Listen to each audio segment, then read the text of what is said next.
advanced in terms of responding to the Marburg. So message number one, that coordination is not necessarily a Ministry of Health responsibility. It can be the strongest partner or the strongest national institution that should be given that responsibility to coordinate. The other issue I picked up is around risk communication and community engagement. On this one, again, I'll give an example of when we were in Kekedu in Guinea. Unfortunately, the former Minister of Health in Guinea, Diallo, is not here, or is he sitting somewhere? One of the things we learned was that language and culture is dynamic even across borders. In Guinea, it's French. In Liberia and Sierra Leone, it was English. So most of the technical information were translated from the official languages. So in this corner of Liberia, Guinea, and Sierra Leone, that's Loko, then Kalaun, and Kekedu, the materials they were using for risk communication were translated from the respective language. So, for example, in French, when they talked about Ebola, they said the translation into the local language was literally, Ebola is an infectious disease, when you get it, you die. In the English part of Sierra Leone and Liberia, it's an infectious disease, it causes mortality, but if you present to hospital early, you survive. What we didn't know is that the local African language in that triangle was the same. So imagine the person across the border speaking the same language, arguing with somebody across the border to say, look, where we come from, the material were translated from French, and French is a language of science. Therefore, when we tell you that you die, you die. And then the other guy says, no, we're speaking the Queen's language. They're saying if you go to hospital. So there was a total confusion. And what we saw was that the behavior within the community was to take the average, which was hide the bodies, hide the illnesses. Because if you are in Guinea, they've told you you die. Why would you go to the hospital? If you go to Sierra Leone, they'll say you may survive, but you have to go to the hospital. The hospital is 20 kilometers away. Why would you go there?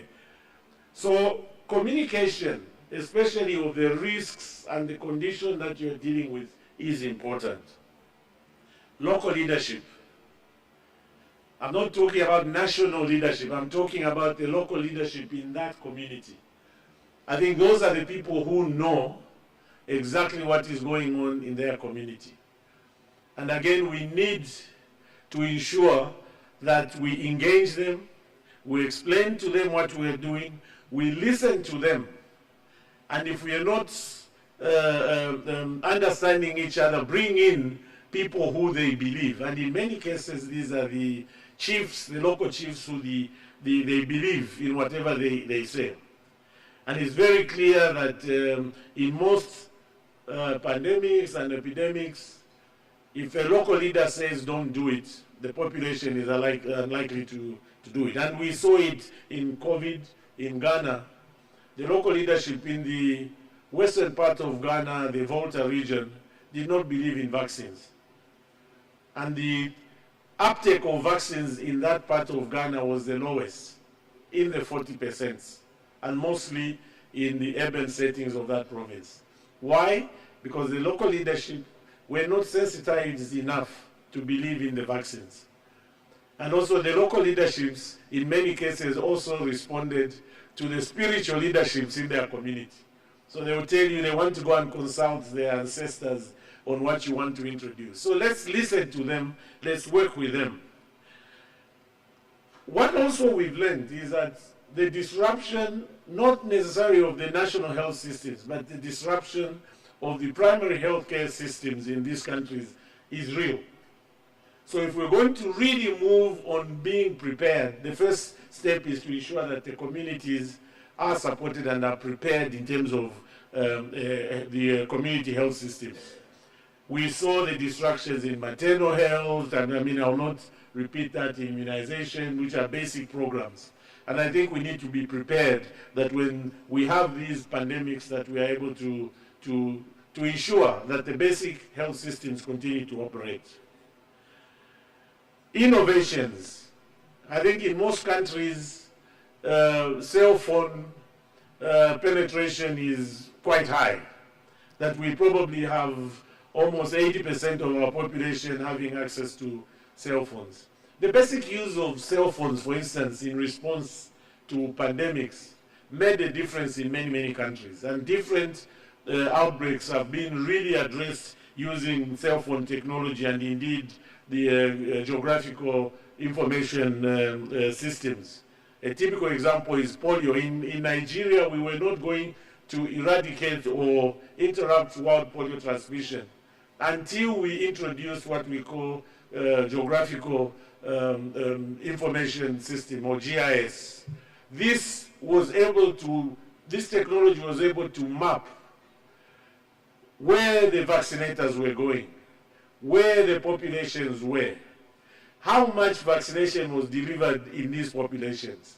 And because of that technology and innovation, today we talk of wild polio in the past, in the African region. And I hope there are other technologies that we can really invest in, which may help us in responding to the various outbreaks and emergencies.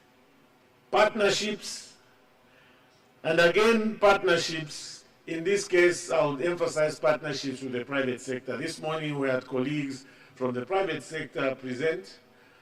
And for me, the private sector has a significant role to play. And we've seen it. In Ghana, again, when they had absolutely no isolation facilities, the private sector, the private health services had isolation facilities. And so they opened up their doors for the first few cases of COVID in Ghana to be admitted in these private sector facilities for free. In return, the system provided the personal protective kits for free to the private sector. And I think that's the kind of interaction that we need to have in terms of partnership with the private sector. But also with the private sector, we need to look beyond just that opening up their doors, but we also need to look at them contributing their expertise to some of the work that we are doing in responding to outbreak. And then lastly, I'll just end by saying the disinformation and misinformation during outbreaks need to be collectively addressed. And I think one of the things that we've tried to do working with Africa CDC and other partners is to set up what we call the infodemic system, which really picks up on a daily basis what are the rumors on X, on Instagram, on Facebook, in newspapers, on the radio stations. And you'll find that in so doing, if we then bring on board the community, how do we deliver the correct information to the community, that we will see that, for example, acceptance of certain interventions will improve. It's because we allow the X, the Facebooks, the Instagram to pollute the minds of those that subscribe to such media, that we find it very difficult, especially when we go to community, to explain that some of the interventions that we are suggesting actually work. And it was the case in COVID. It was the case in Ebola. It's been the case with cholera. That basic things of saying, somebody just writes and says, the shrub in my yard can treat Ebola. And everybody starts queuing to get part of that shrub. Because nobody is really responding to ask the right questions. So you're telling us that that shrub treats Ebola. what is the content, what is the name of that shrub in your local language, and you find somebody who starts stammering because they don't even know the name of that shrub. So how can you give something to another person if you don't even know the name of that shrub? So it's important to invest in infodemic, to really kill the disinformation and misinformation. And then lastly, let's not forget the socio-economic disruption that epidemics, emergencies, and humanitarian situations cause. The previous speaker spoke about the gender-based violence, but the disruptions also come from exacerbating poverty in our communities. So what can we do to ensure sustenance in terms of the financial survival of our communities, even during pandemics? I think these are questions that go beyond health and require that the governments, the partners invest in ensuring financial sustainability, especially in our rural populations where such disruptions exacerbates poverty and causes serious health challenges within the communities. So I'll pause here and say those are some of the reflections from this morning and afternoon's presentation, and I'm sure there are quite a lot, and also end by saying outbreaks begin in communities and end in communities. So let us really work hard to ensure that we have resilient community health services in our countries and in our counties or provinces. Thank you very much. Thank you, Dr. Kasolo, much appreciated. Let's appreciate him one more time, please. I would have loved to open it up for a question and answer, but we have a breakout session, and maybe they could have the program again projected. That was our high-level conversation with Dr. Francis Kasolo from the World Health Organization and Professor Marlene Temelman, who's from the Center for Excellence in Women and Child Health. So thank you. Shortly, as I mentioned, that's our QR code for the program. We'll be having 3 sessions, and if I could just maybe call out the moderators for the breakout sessions. We have 2 panel discussions taking place right now. The first panel discussion will be looking at the role of private sector in health emergencies. I'll repeat, this is the first panel session looking at the role of private sector in health emergencies, to be ably moderated by Dr. Amit Thaka, who's the chair of the Africa Health Business. And after which, we will have the next panel discussion looking at fostering national public health for better pandemic preparedness, sustainability, and threats to security. That will be ably moderated by Dr. Patrick Osewe, who's a senior director from the Regenesis Business School. So we'll have those 2 panels, and after which we'll do a breakout session. And I'm kindly asking for the following to kindly meet on the far end of the room. That's, we have Dr. John Loy from the University of Nebraska. We also have Job Akuno from AKU.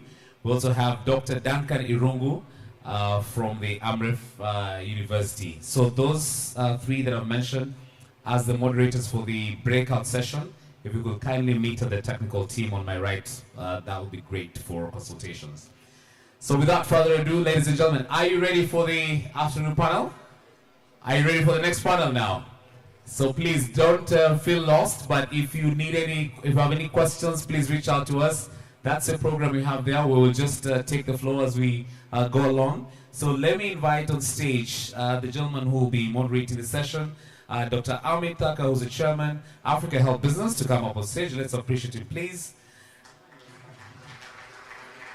And we got your request. You still want to hear a lot from what the conversation around BioVax as an opportunity to, see how we can improve on local vaccine production. So help me welcome Dr. Ranjan Mishra, Chairman BioVax, to come on stage as well.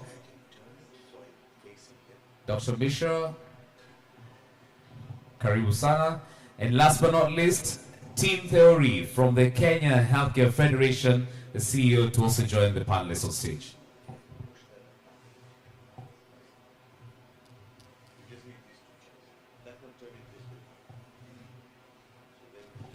So we have 30 minutes for this panel. We have just about 30 minutes for this panel, so I'm going to invite all of them to come up.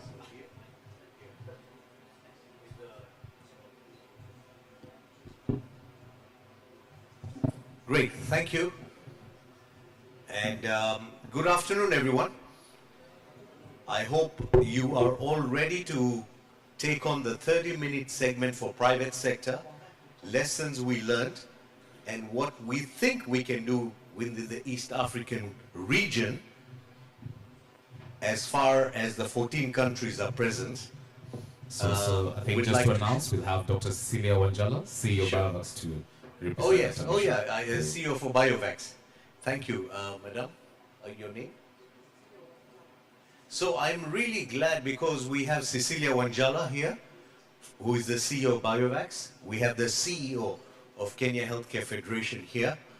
And my name is Dr. Amit Thaka. I'm the chairman of Africa Health Business. And each one of us here sitting not only are part and parcel of private sector, but we also play a government role. Each one of us sits on a government agency under the Ministry of Health.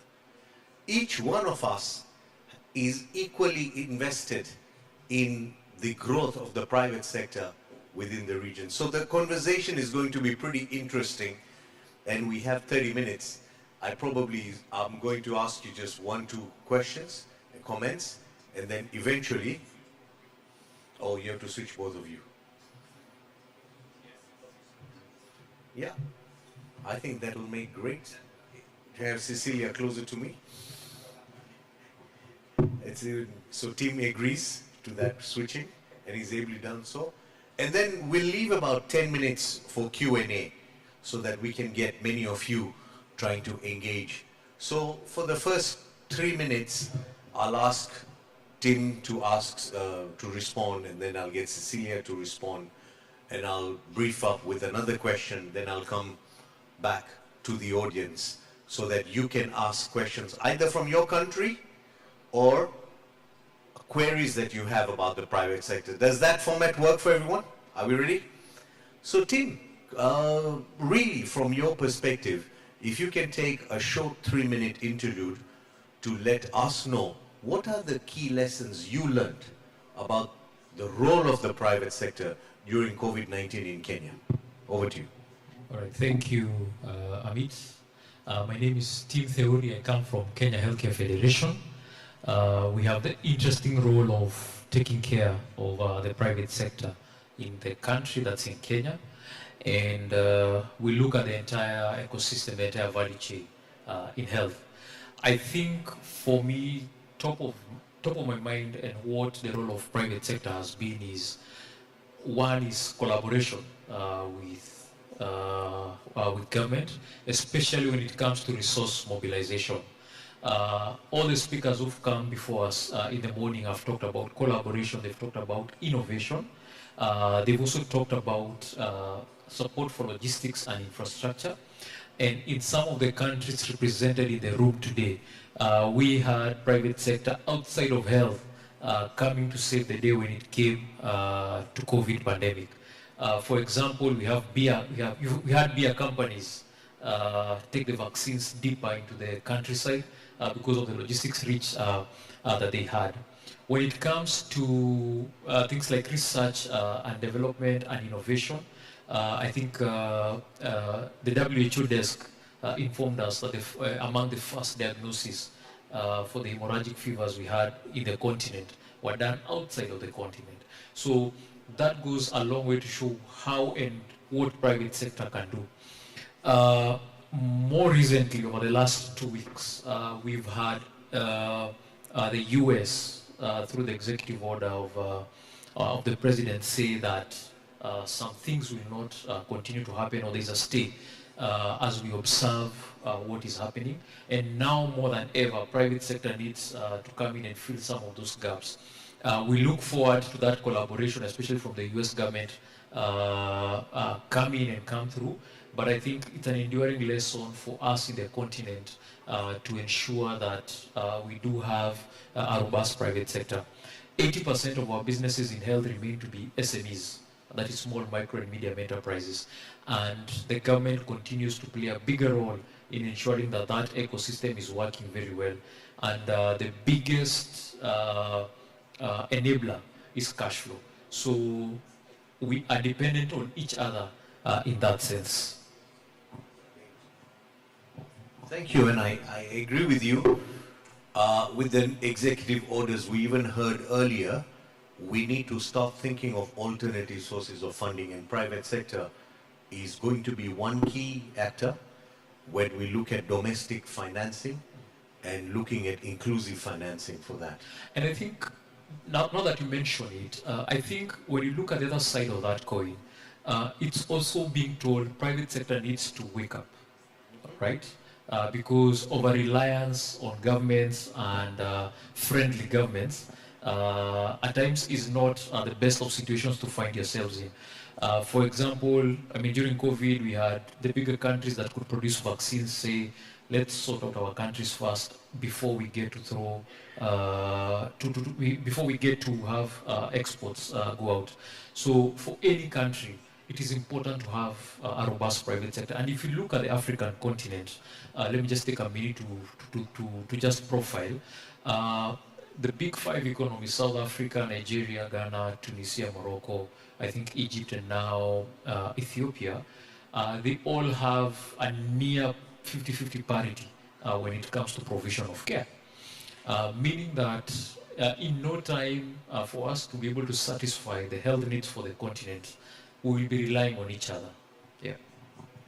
Great. It gives me a nice segue to you. I know you're one of the... We heard Mishra presenting the vision, the mission, where BioVax wants to go. Sisi, what's your view on the role that the private sector should play right now in preparing for a future pandemic? Where do you think we need to actively participate?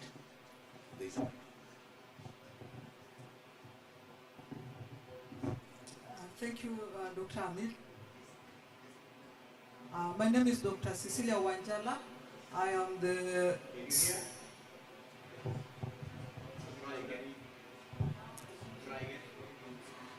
good afternoon. Yeah, my name is Dr. Cecilia Wanjala, the acting CEO at Kenya BioVax Institute. When I speak about the role of the private sector, I would like to look at it from the manufacturing perspective, in that our role here in emergency preparedness has to do with manufacturing. The private sector is key if we have to achieve our manufacturing goal. One, that the supply chain, the inputs that we are going to use in our factories are in one way or another passing through the private sector. So it is for private sector to make sure that our systems are resilient, that we are able to access what we need, especially locally. If I draw to the experience during COVID-19, where I was also involved in a manufacturing facility, and we couldn't get simple things like the packaging material. Why? Because private sector has relied always on imports. So when we are in private sector, whatever we are doing, we need to think about how can we incorporate research and development? How can we be sure that what we are doing, even as private sector players, is contributing to the environment around us, that we can be really locally manufacturing? Right. Yes. Most of the private sector feel that the conditions given to them are not good. I don't know which countries there are. They keep saying that the conditions are not enabling, raw materials are expensive, and whatever they make, they don't get an LPO, they don't get a market, and sometimes when they get an LPO or a market, they don't get paid. So it is a good channel to bankruptcy to try and change those conditions are important. So let me just say, Cecilia, the conditions are not all rosy for private sector. Maybe we also need to be honest about what do we need to change to accelerate private sector into manufacturing health and health commodities? Yes, I do agree with you that sometimes from a private sector point of view, because it is the return on investment. If I do this, what am I going to get back? But from private sector, can we find a common voice to speak? Can we find a common way to do things together? I think also in private sector there is a lot of keeping in silos, understandably so, because there is a business secrets to protect. But how do we protect at losing the strength of being together? I think we need to be able to draw a balance. I think the silos, Tim, you run an organization that's supposed to break silos. Your mandate as an organization is to unify the private sector.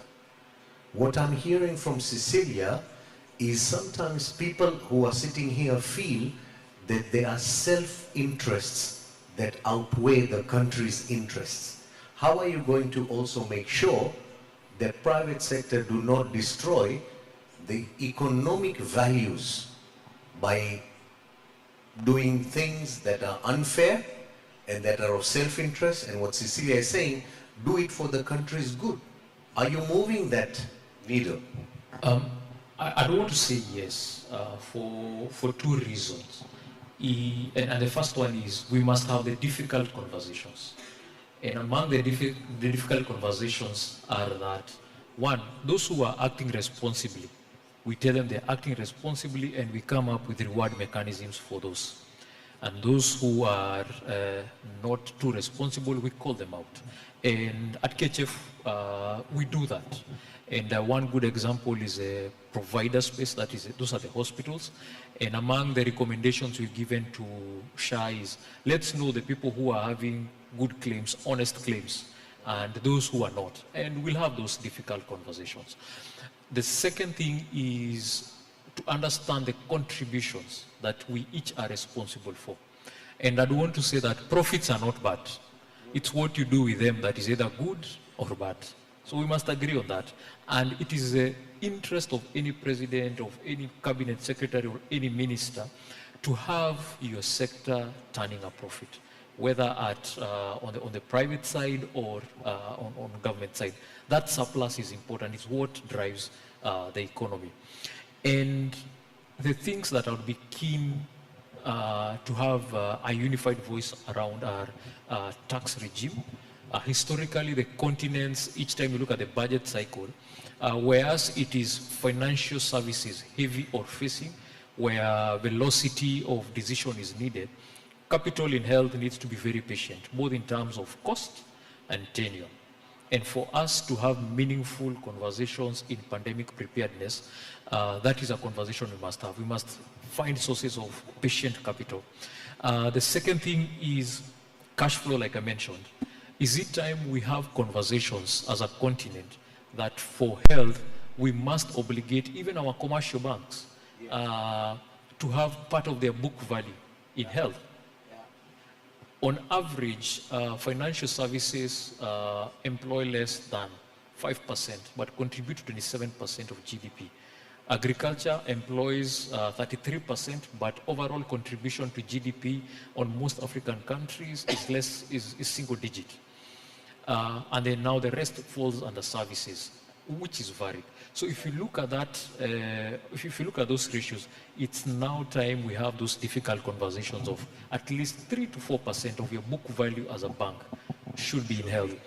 And finally, when you look at investments that are geared towards commodity security, both for pharmaceutical and non-pharmaceutical, in the GMP process, a lot of money is going into quality. So we must find good middle grounds where we're able to tell the government as a sector, this is, if you're able to give me this favorable tax rebate, I'm able to put this number of school days for children in the economy. I'm able to put this number of man hours through faster interventions. I'm also able to save the economy overall by averting a pandemic through this value. Remember, it begins and ends at the community, telling us that we can tap into that quote-unquote self-interest that private sector has into enabling that. Okay. All right. I mean, you brought the whole financing angle, and I think you've also brought the ethics angle. This is where Cecilia was also coming to. And I would like you to start thinking about the questions you have for the private sector, about ethics, about profit, about the role of private sector in public health, and about PPP in your own countries. We have Comoros here, we have from Zambia, we have Mauritius, we have Zanzibar, we have Burkina Faso, and of course we have Kenyans. Let me leave you with a thought of the 5 lessons from private sector in COVID in Africa. Let me give you the 10 commandments of the private sector role in COVID-19 in Africa. It is hinged around 5 S's. S1, S2, S3, S4, S5. Each one of your countries and ministries went through this. Some of the countries in Africa are at 50-50. We have 13,000 facilities in Kenya. Half of them are private sector run, private sector finance, private sector managed. In Africa, at least half the healthcare is provided by the non-state actor. That means you can only win in Africa if you have half the team also involved. You cannot win the game when half the team is not playing. So public-private partnership is non-negotiable for Africa. Let's not compare to Europe and other places. PPP is the formula for longer life expectancy. There is no other formula. How are we going to do that? We're going to practice these 5 lessons of S. The first one is services. In services, we learned 2 things. In every S, we learned 2 things. One was this is the digital age where we need to embrace AI and telemedicine to transform health services to the remotest areas. And when a lockdown happens, we should not stop services for children, mothers, adults. The second thing in services we learned was the impact of diagnosis. Do you know 18 years down the road, HIV in Africa, we don't even manufacture one diagnostic kit made in Africa. Everything, 100% is imported. 18 years, maybe 25 years, we might be the same. Nobody wants to make diagnosis. Every diagnosis we do for everything is imported in every country. What's going on? We heard earlier, everybody talk about diagnostics. So these 2 things are services we learned, digital and diagnosis. The second S we learned in COVID-19 for private sector was supplies. And there are 2 things that really came out. One was manufacturing, like you mentioned, because everything in Africa is made elsewhere. We treat Africa health using non-African products. What are we doing? We are a supermarket, we are trading. Diagnosis, vaccines, all tablets. What really got revealed, more importantly than us being a trader, is raw materials. We haven't invested in raw materials. I was speaking to a gentleman making gloves in Uganda. Some of you met him today. I met someone who was doing fill and finish. I met someone who is doing manufacturing of medicines. All the raw material we get is coming from outside Africa. India, China, Malaysia, all the APIs. You can build more than 500 factories.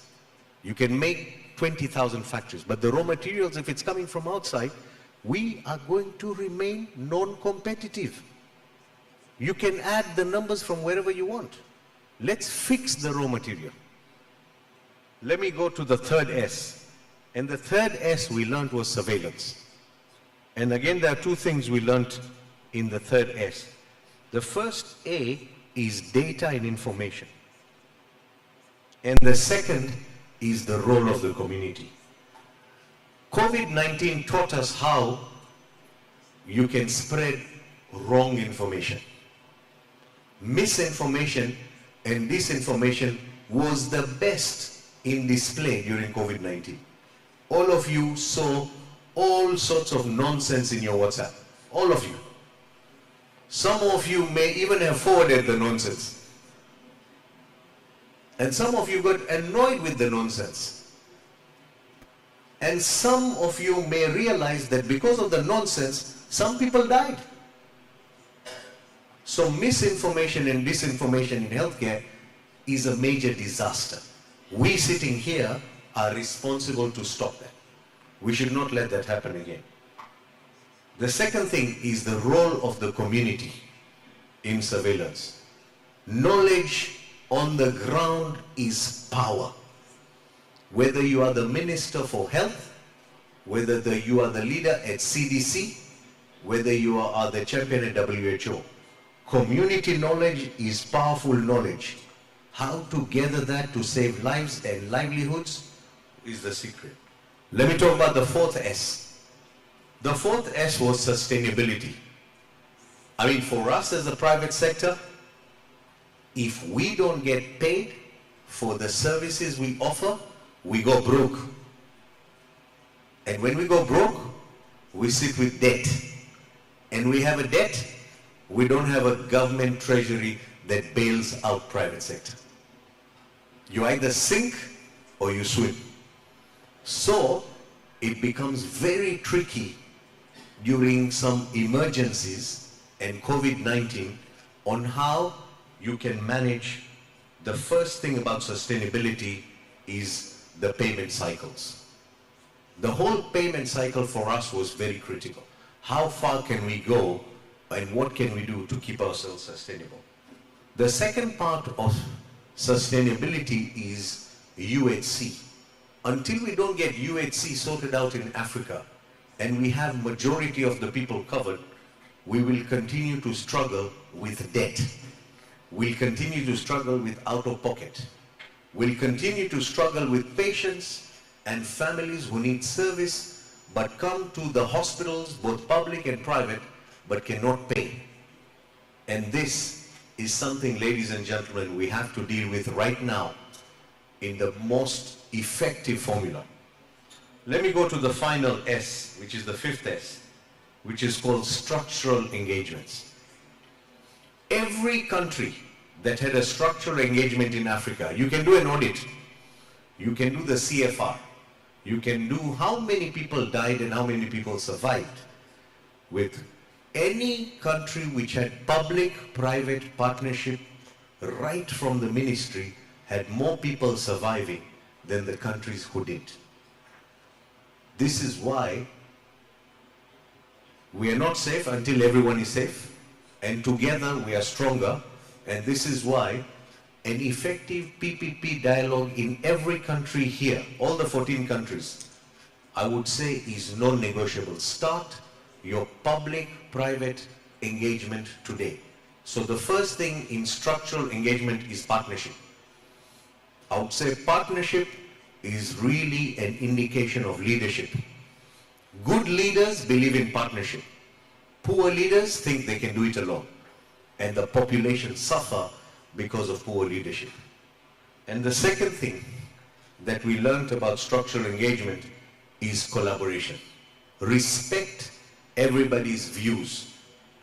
Listen to technical experts. Even in the United States, we were telling the leadership to listen to technical experts. Right? Detergents do not kill germs, on a lighter note. So, experts know exactly what to do. And this is exactly what we mean. Collaboration is the new innovation.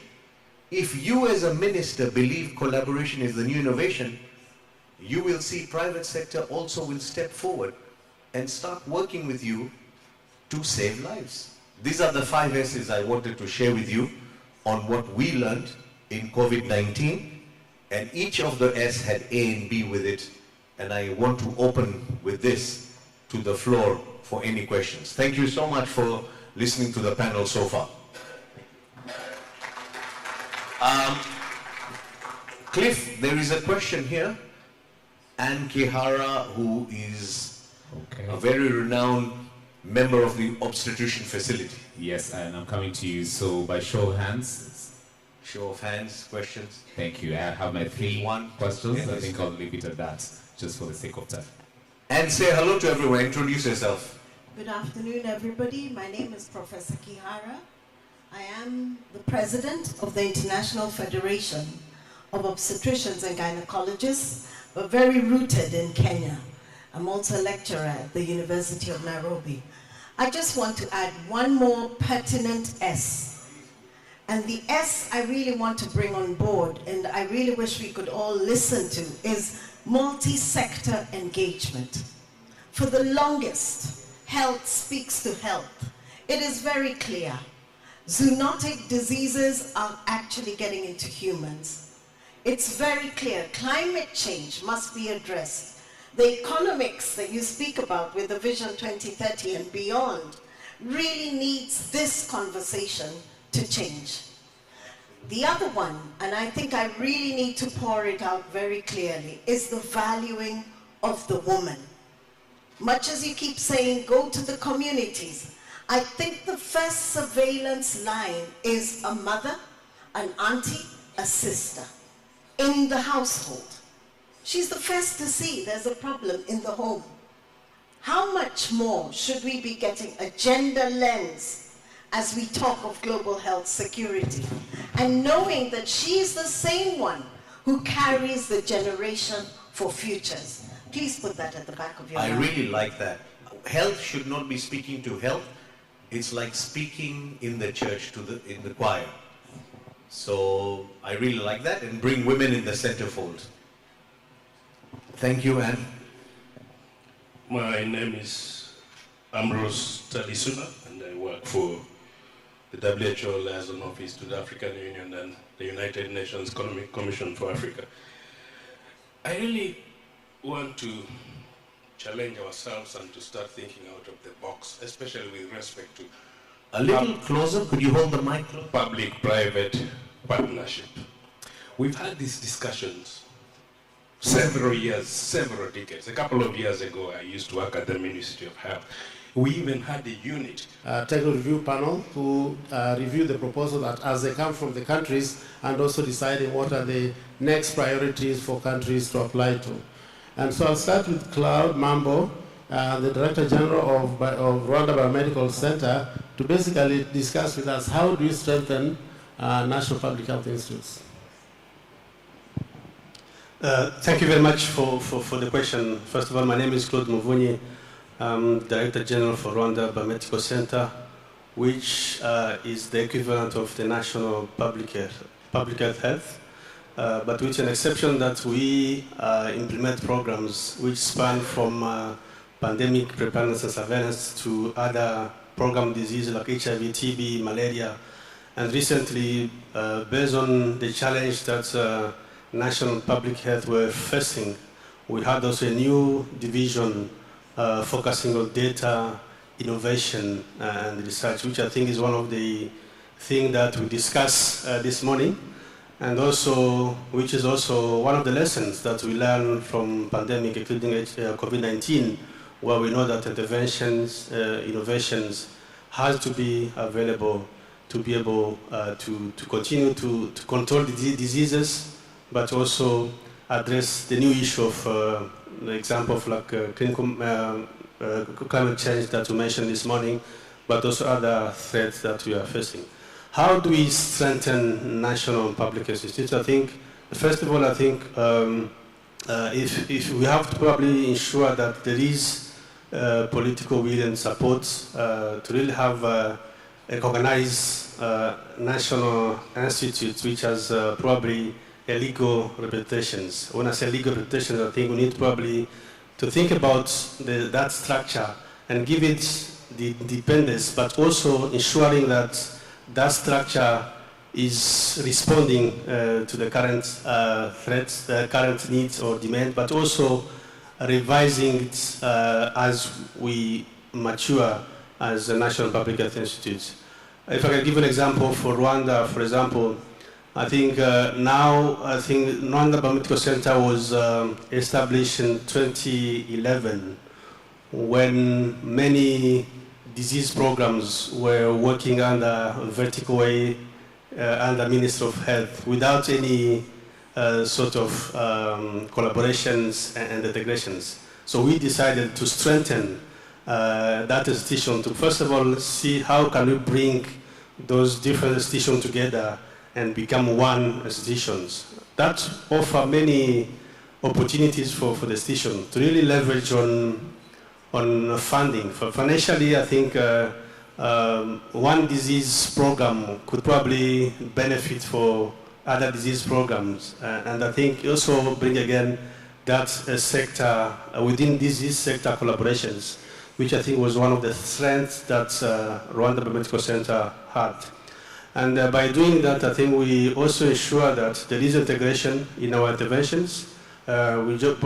Integrations, I think, is very important because if we consider COVID-19 pandemic or other pandemic, I think the first initial things that we need to have a health system which is built, and we had the chance that HIV program, malaria program, tuberculosis program, I think were also some other opportunity that also allow us to build the system on which we leverage to respond to some of the pandemic. And recently, I think thanks to regional organizations like Africa CDC, which I think now is really supporting more the role of National Public Health Institute by really putting in place guiding documents on how to establish, but also how to strengthen National Public Health Institute. So those resources, those guidelines, those support from CDC, I think today we are also we are able to define some key capability of the National Public Health Institute, which I think is a very great resource for us to be making sure that all those capabilities are existing within National Public Health Institute, spanning from the finance, the governance, the workforce, but also other things. I think probably there are a lot of things to say in terms of how do we ensure we strengthen National Public Health Institutes, but again, it is a journey.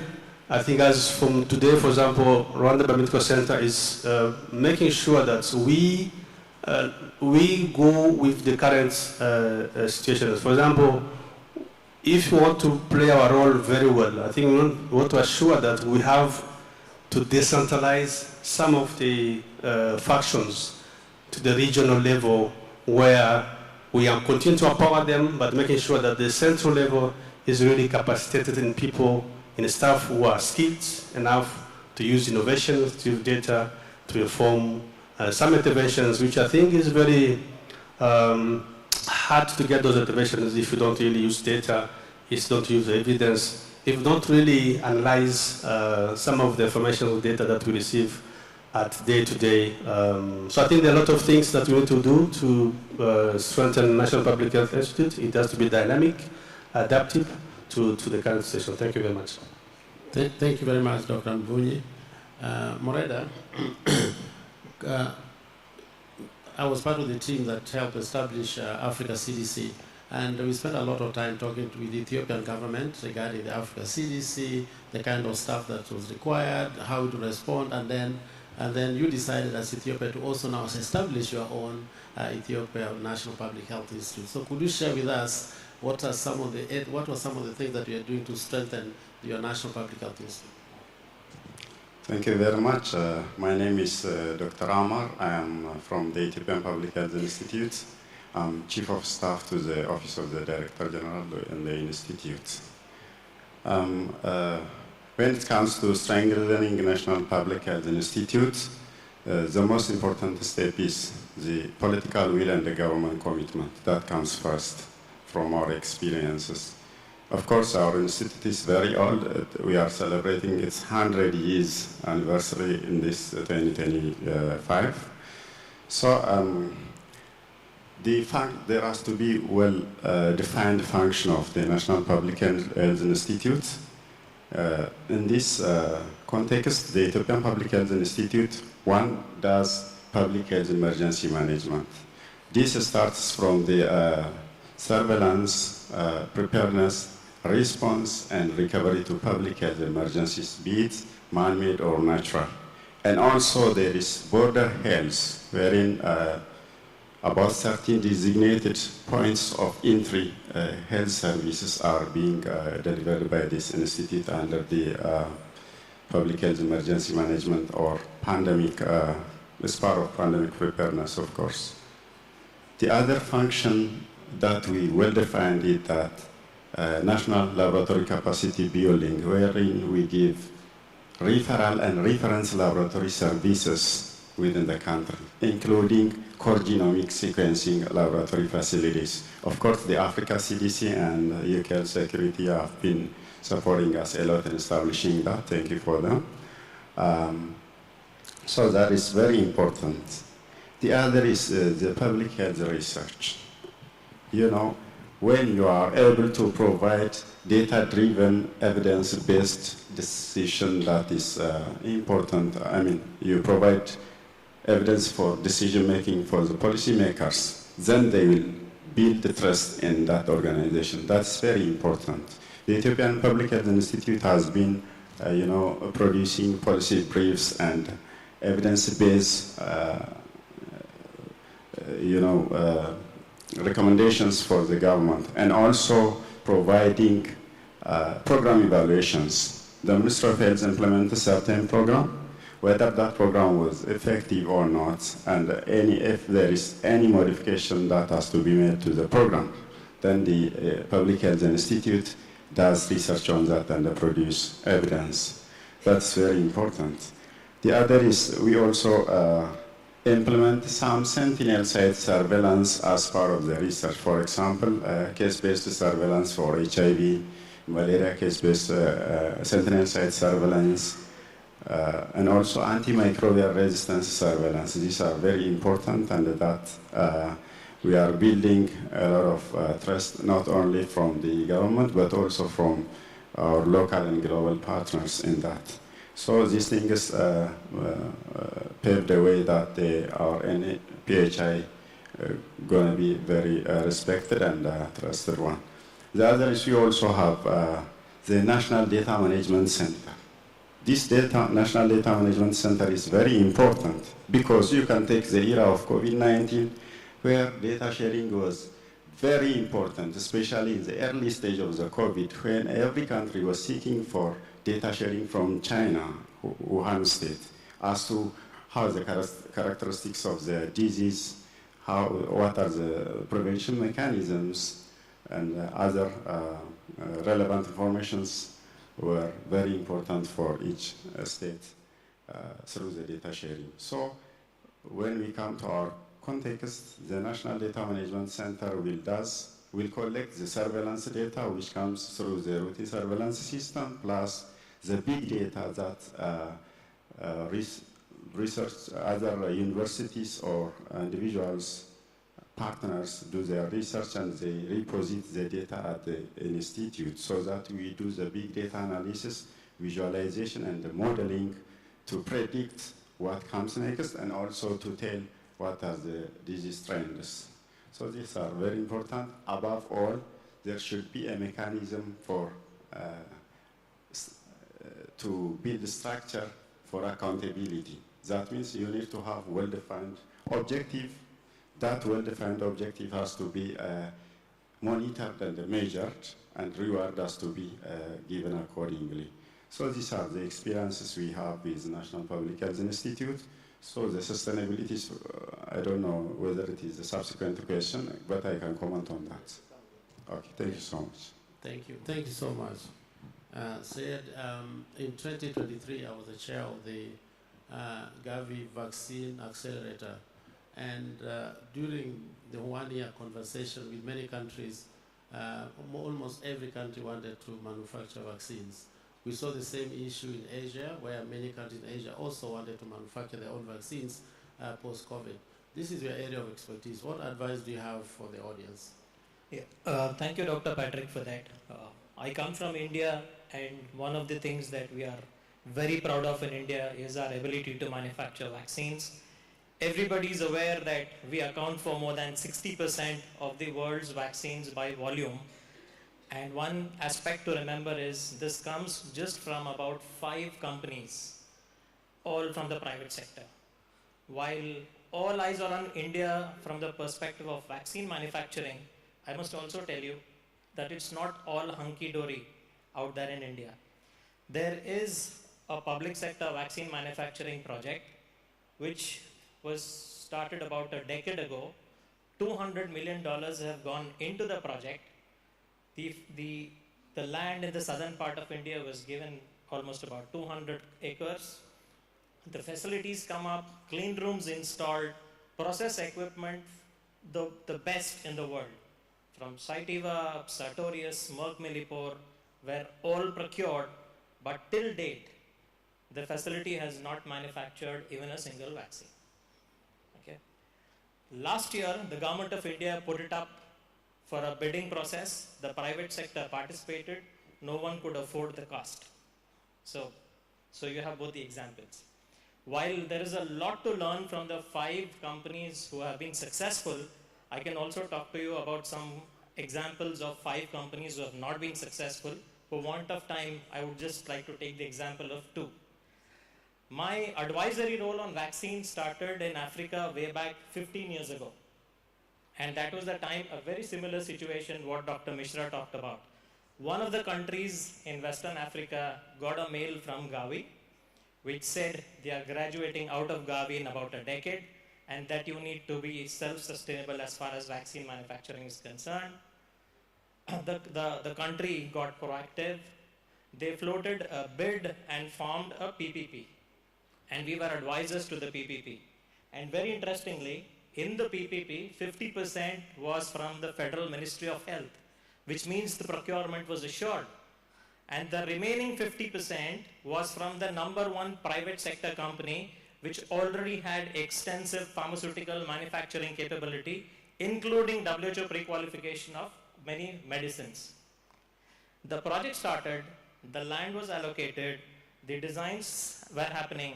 We created a bid on behalf of the PPP, and the engineering firm was assigned. But as the project progressed 2 years, 3 years down the line, something dramatically went off track.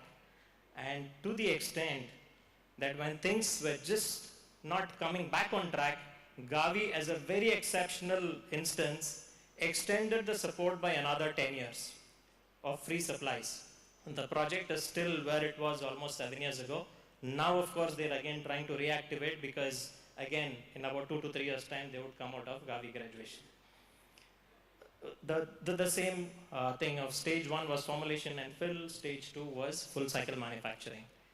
While we've learned from those experiences out there, I'm very sure and excited about the Kenya Biovax project. I'm sure the best of things have gone in, but just a little more aspects to take care of out there to ring fence and insulate it from things that can go astray. We did talk about a company in the southern part of Africa in the previous panel discussion. Now, they've been doing formulation and fill for almost a decade plus. They work with the best of companies in the world. And after successful formulation and fill and supplies, about 5 years ago, they decided to do the backward integration stage 2 project. They picked up the best of vaccines, which accounted for more than 50% of the immunization budget, to do a stage backward integration. And they worked with the #1 company in the world to go about setting up a full facility for conjugation, formulation, and filling. Earlier, they used to do only filling. And after all this, 3 years of extensive efforts, year before last, 2023, they secured the supply locally. 2024, the government, in spite of it being a PPP, decided not to buy from the company which is manufacturing it locally. It's all there in the public domain. 2024. The reason is there was an alternative, more affordable vaccine that came in, not offering the kind of coverage. The vaccine which we talked about was 13 valent, the alternative vaccine was 10 valent. So there is an ethical issue, there is a clinical issue. What happens to the 3 serotypes which the infants are going to be deprived of? But the immunization budgets were under constraint, and there are legal issues, and the result is all that infrastructure that was set up is still there. So while I'm talking about this, it's not to scare. Kenya Biovax project is a fantastic project. We need to ring fence it, and with some of these learnings that we have, I'm sure the project will fly. I can quote one example again, which is a very current example. Dr. Patrick has worked on that. It was a $350 million project, and we were advisors to the funding bank. Okay, and the project started coming up. Everything was going well. Stage 1 formulation and fill. Stage 2 was full cycle manufacturing. Again, the land was earmarked. The designs were being done. The feasibility was worked out, an extensive feasibility.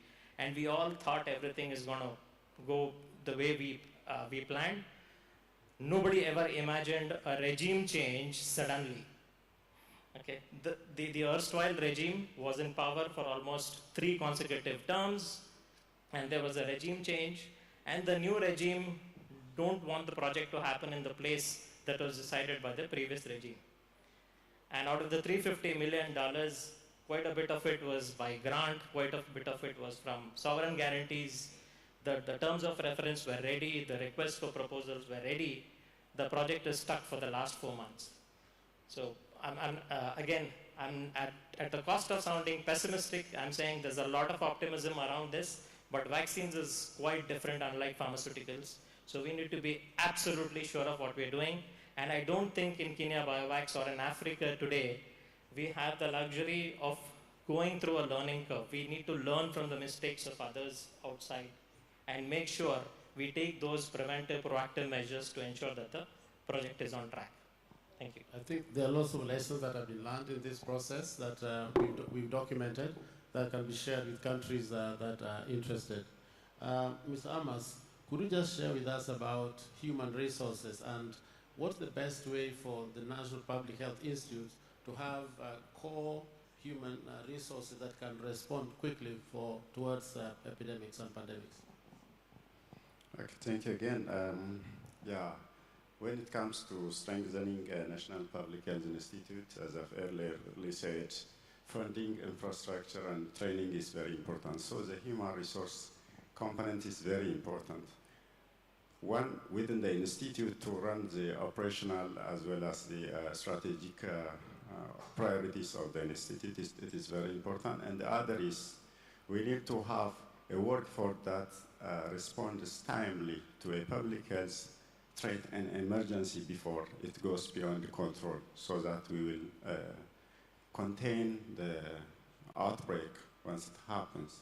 So to this end, there are rapid response team training, which is well tailored, because we have a national training center, a national public health workforce training center within the institutes, where we do a modularized training, which is accredited as per the standard of the WHO guideline and also the National Ministry of Health's recommendation for public health workforce training. So this workforce, they train and their database is kept at the Ethiopian Public Health Institute centrally, so that we know what training was given, each participant of the training, even where they work, their age, their details, including their academic backgrounds, years of experience, which remote area within the country they are working. So should need arise for workforce pooling, then we call upon those guys so that they will go to the scene and respond.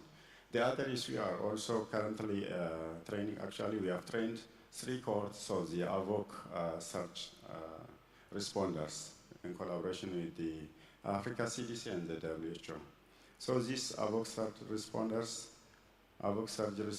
of the 3-round training, so far we have about 292. During the first batch and the second batch, 192 were trained, and this third batch, it was ongoing last week, so another 100 were enrolled and almost they have done completed the training. So workforce is very important. Also, we have memorandum of understandings with universities, especially those universities which have medicine and health science faculties, because During times of public health emergency, we can also mobilize health workforce from university hospitals as well as the researchers in the public health arena within the universities. So this has been actually tested during the COVID-19 pandemic, where we used a lot of public health workforce from the different universities and public hospitals within the country. In addition to that, we have sub-national public health institutes in the counties, or we call in our context regions. Yeah. We also mobilize us. Thank you. Thank you very much.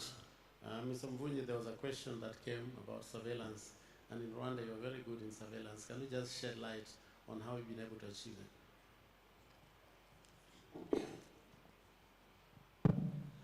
Thank you very much for this question. I think surveillance is, I think many of the speakers for this morning have really strengthened and emphasized on the role of surveillance.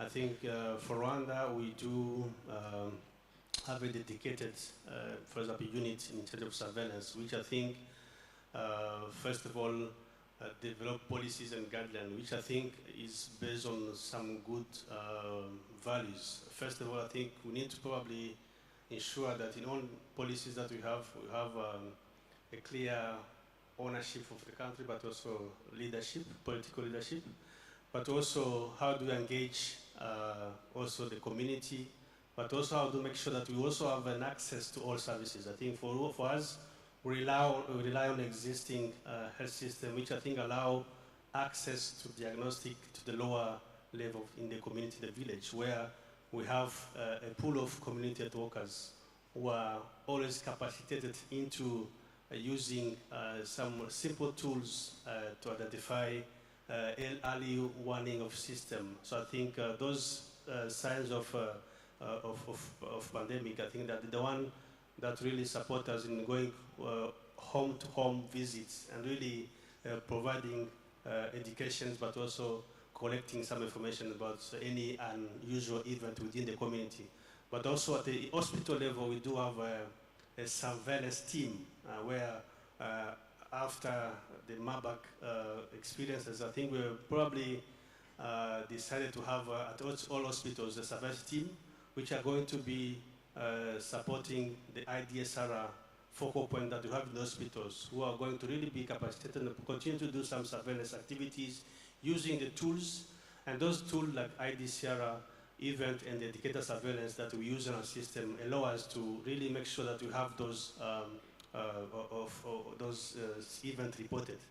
At the same time, also we rely on end-to-end surveillance system, where we have moved from not only epidemiological surveillance system, but also coupled with genomic surveillance, which also includes, for example, wastewater, aircraft wastewater surveillance, where we probably think that any disease X from that surveillance probably could be a system of early warning system within our surveillance system. So these genomic sequences at all the entry points, at land border, but also at aircraft wastewater, which I think is an area where we want probably to strengthen more, which I think is going to be like early warning surveillance system.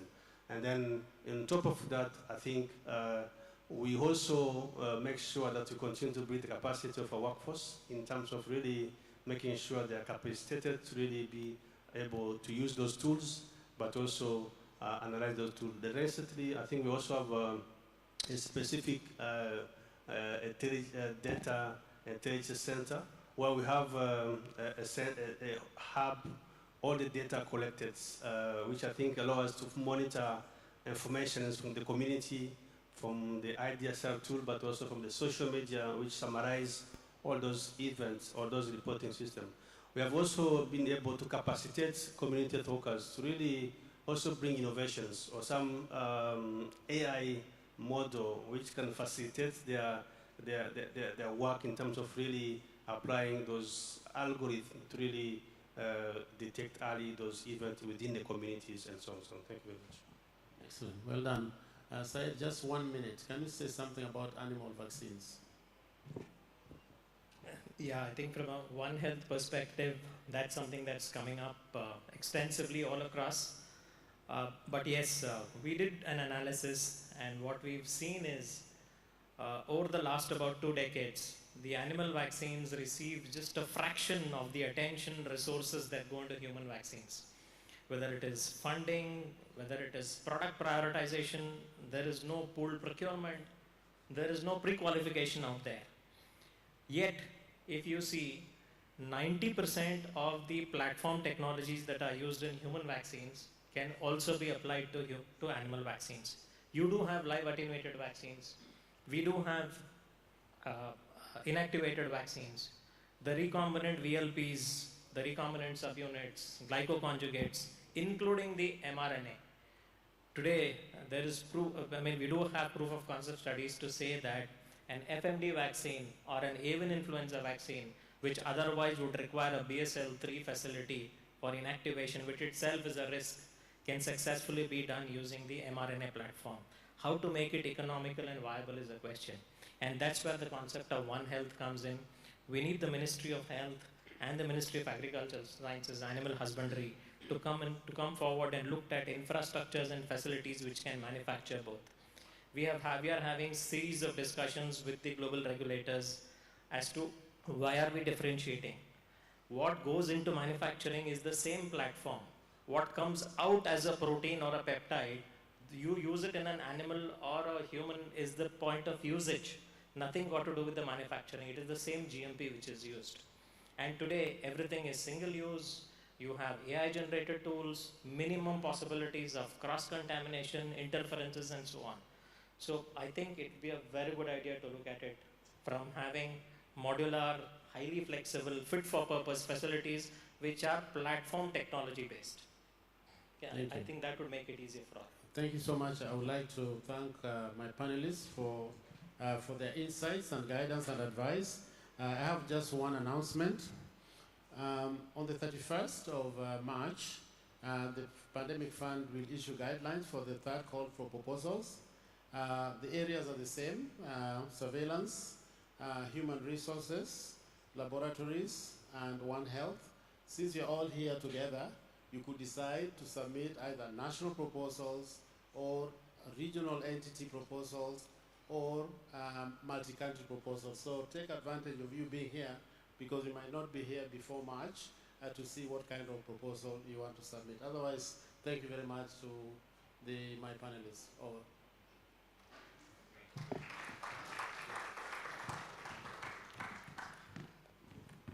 And thank you very much to the moderator. Please, gentlemen, if you could just gather around for a photo. Let's give them a round of applause. This marks the end of the panel on fostering national public health, Institute for Better Pandemic Preparedness, Sustainability, and Threats to Health Security. Much appreciated, gentlemen. Appreciated. This marks the end of our panel session for this time. Allow me now to transition us into the next session, and apologies, we didn't have the Q&A, but as we break out, we'll have a more engaging session during our breakout session. Let me call up on stage Dr. John Lowe, please welcome.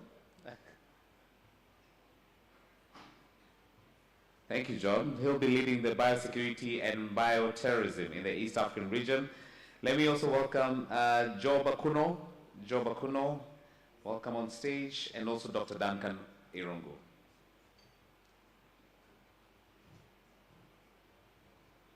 John, you ready?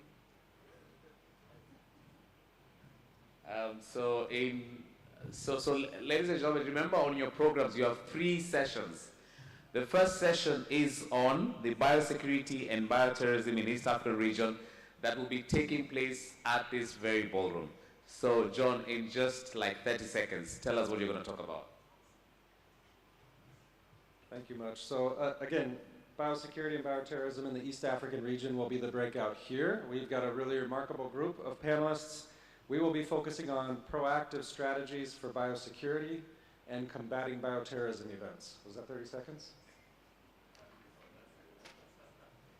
Thank you. And next panel will be at Shimba Room, ably moderated by Joe Bakuno. Thank you. I take the opportunity to invite you to the next exciting session that will be on big data and artificial intelligence in Africa. We will be unlocking how data can be used in health and health emergencies. Thank you. And last but not least, we'll have the role of academia and research on GHF. Good afternoon.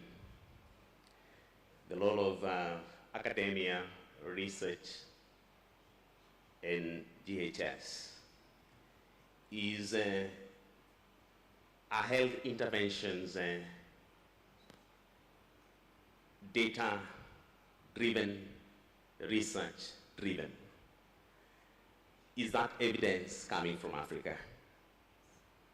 But we'll also be asking, is academia playing a significant role in the marketplace, outside classroom?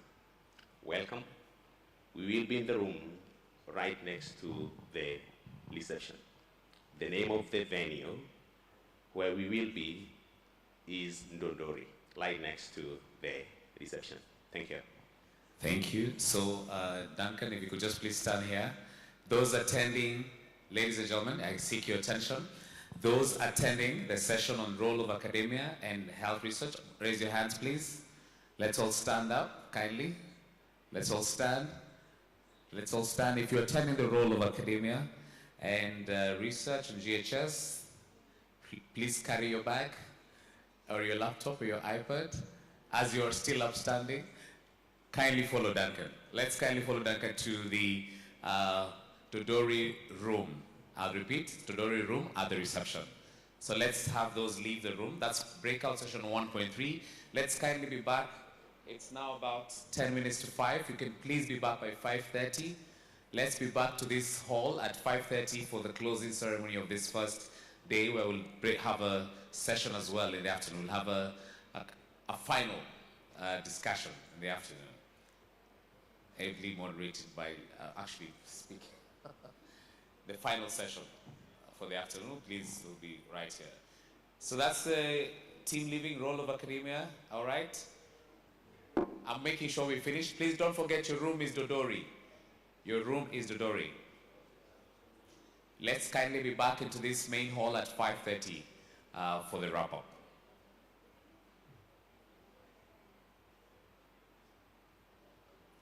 Thank you. Ladies and gentlemen, those attending this session on big data and artificial intelligence in Africa healthcare space, job, where are your people? How many are attending this session on unlocking data for health and health emergencies by show of hands? Please stand, ladies and gentlemen. Carry your laptops, your bags as well. Follow your able moderator, John Akuno, to Shimba room. You're going to Shimba room. Shimba room. Your moderator will lead you into that.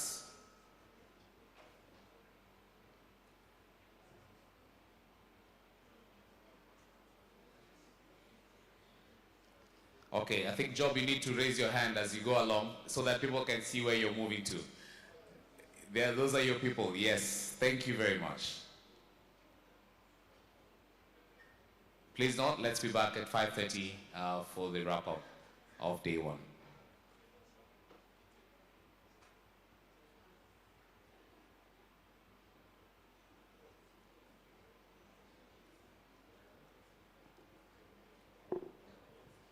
Very well. John, this is your team. Maybe you want to call up your panelists, but before you do, let's kindly move to these middle aisles. If you're on the far aisles, please come to this middle part of the room. Just make it easy for the coverage.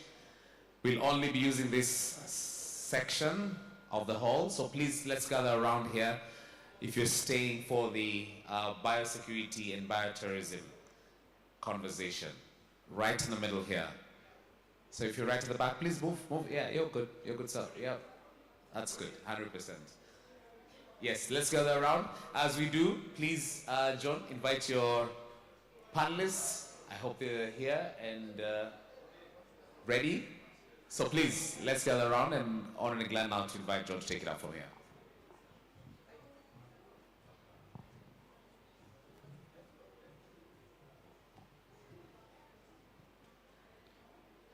right, if we could have our panelists come up and we'll go ahead and get ready.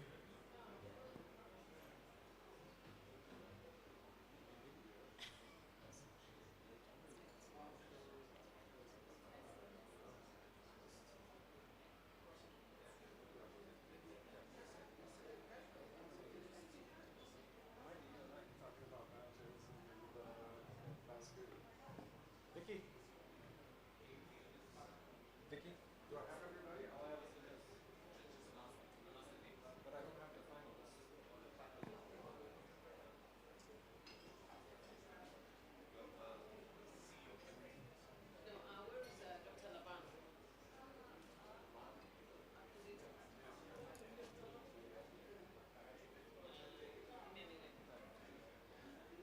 All right, give us a minute. We're tracking down all of our panelists, and then we'll start in a few minutes.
Okay, are we ready?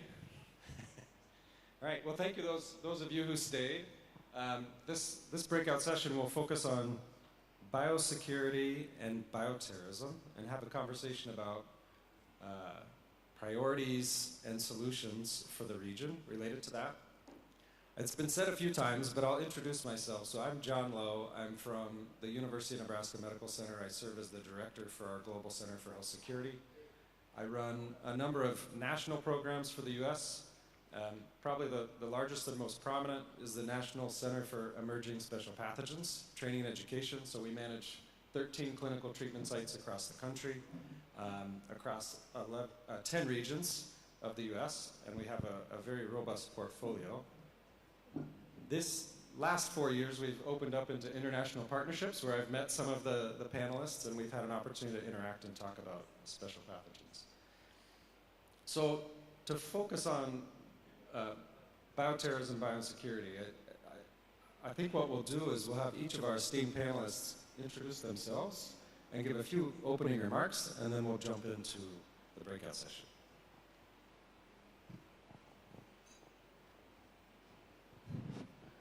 Good afternoon, everyone. My name is Colonel Robert Katata from the Ministry of Defense, but right now, or currently, I've been supporting the setting up of Kenya Biovacs as head of facility readiness and biosecurity, and I'm glad to be here. This is again an area that is of great interest to such an institution as, of course, to the Ministry of Defense, and we are glad to support the establishment of such a facility. And in the backdrop of biosafety, bioterrorism, and biosecurity element of it is that we as Kenya Biovacs, in that perspective, as a manufacturer or an upcoming manufacturer of solutions that are required for this nation, then the nation is poised or anchored in a manner that they will be ready to respond to any of these issues that may come up where people take advantage of disease outbreaks and they want to exacerbate the process. But then you have an institution that can really be there to counter any of these issues that may come up in a timely manner, no longer being in a place where you find yourself at the back of the line, but then you be a very proactive person in these events. Thank you. Thank you. Inez?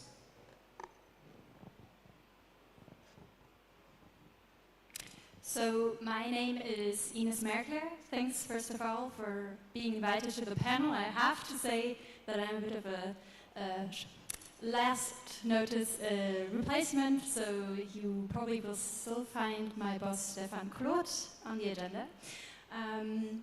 I'm here today as a representative of the Robert Koch Institute, the German National Public Health Institute.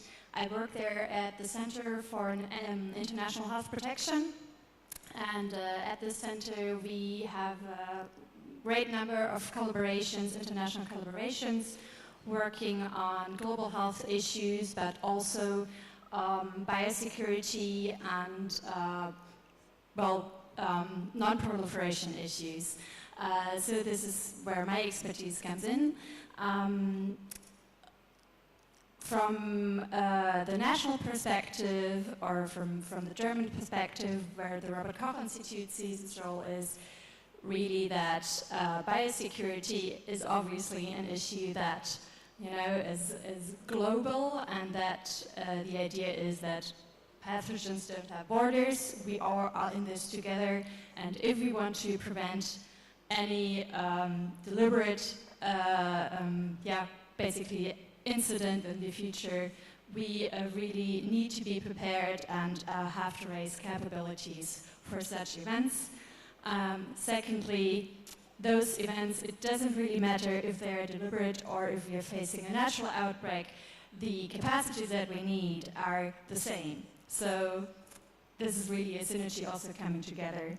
And I will talk a little bit about a project that we're having in collaboration with many actors that are also present here, but I'll leave that for the questions. Thank you. Excellent, thank you. Kazita. Thank you. Good afternoon or good evening, everyone. My name is Kizito Lubano. I'm a medical doctor from the Kenya Medical Research Institute. I'm sitting here on behalf of my Director General. Regarding what we have discussed from this morning and the conversation we want to have now, the Kenya Medical Research Institute is leading biomedical research institute. So in this space, our strength is in biomedical research, particularly in terms of the laboratories that we have. Actually, in this country, perhaps about the 14 BSL-3, Biosafety Level 3 labs, 12 of them are within the facilities of Kenya Medical Research Institute. One other aspect that we look at in the space of biosecurity, bioterrorism, we cut across the whole spectrum of biodefense that spills all the way from aspects of detection, prediction models, response, as well as discovery, development, and deployment of countermeasures. Particularly, for example, during the COVID pandemic, one of our Kemri centers, which is right about 50 kilometers from here, was the lead center that was in response to the sequencing of the COVID variants, and also is the home for the database for the whole region. So we are very proud to be part of this conversation regionally, particularly also in aspects where we have strength of capacity building. As we speak now, we have the 5th cohort of trainees from 15 different countries that we train on the model of One Health. Is modeled, it's a hybrid kind of like field epidemiology laboratory program, the EIS program, Epidemic Intelligence Service program in the US, and so on. So we have a lot of strength in capacity building, and that is one of the things we bring to the table. Regionally, we are also the focal point for the Africa CDC pathogen intelligence system, and we have partnerships that we have been working with some of the renowned partners like Defense Threat Reduction Agency for the last, since 2011. So we have quite something that we share, and we believe that within the region, there is much more we can look up to ourselves from within. Of course, notwithstanding the support we get from the partners. So I thank you all, and I look forward to fruitful deliberations. Excellent, thank you. So really, again, diverse panel. We have perspectives from defense, private industry, government, and research enterprise. So the next question, I'm going to ask each of you to maybe identify what you see as the most significant biosecurity challenge facing East Africa, and what are some potential solutions that can be addressed. And while you're processing and thinking about that, I wanted to just flag, in the US, when we talk about biosecurity or bioterrorism, there's really two very different bioterrorism events that we look at in the history of bioterrorism in the US. The first was a bioterrorism event acted by a religious cult on a buffet in a small rural town. And this was a strategic attack where they tried to poison the food and make government leaders in the small town ill at the time of elections. So the cult leaders, who are also running for governmental offices, would be the only people left to vote for it. It was a failed attack, but nonetheless it was an early warning and somewhat of a simple warning, right? The other end of the spectrum, we have something that is we're more aware of on a global scale, right? Which is the anthrax attacks in the early 2000s, where we saw anthrax shipped through the mail to multiple sites throughout the US, had multiple fatalities, and the economic consequences of contamination of mail systems, businesses, and government buildings with anthrax was significant. So as we think about everything that's going on the continent, and particularly in the region, we have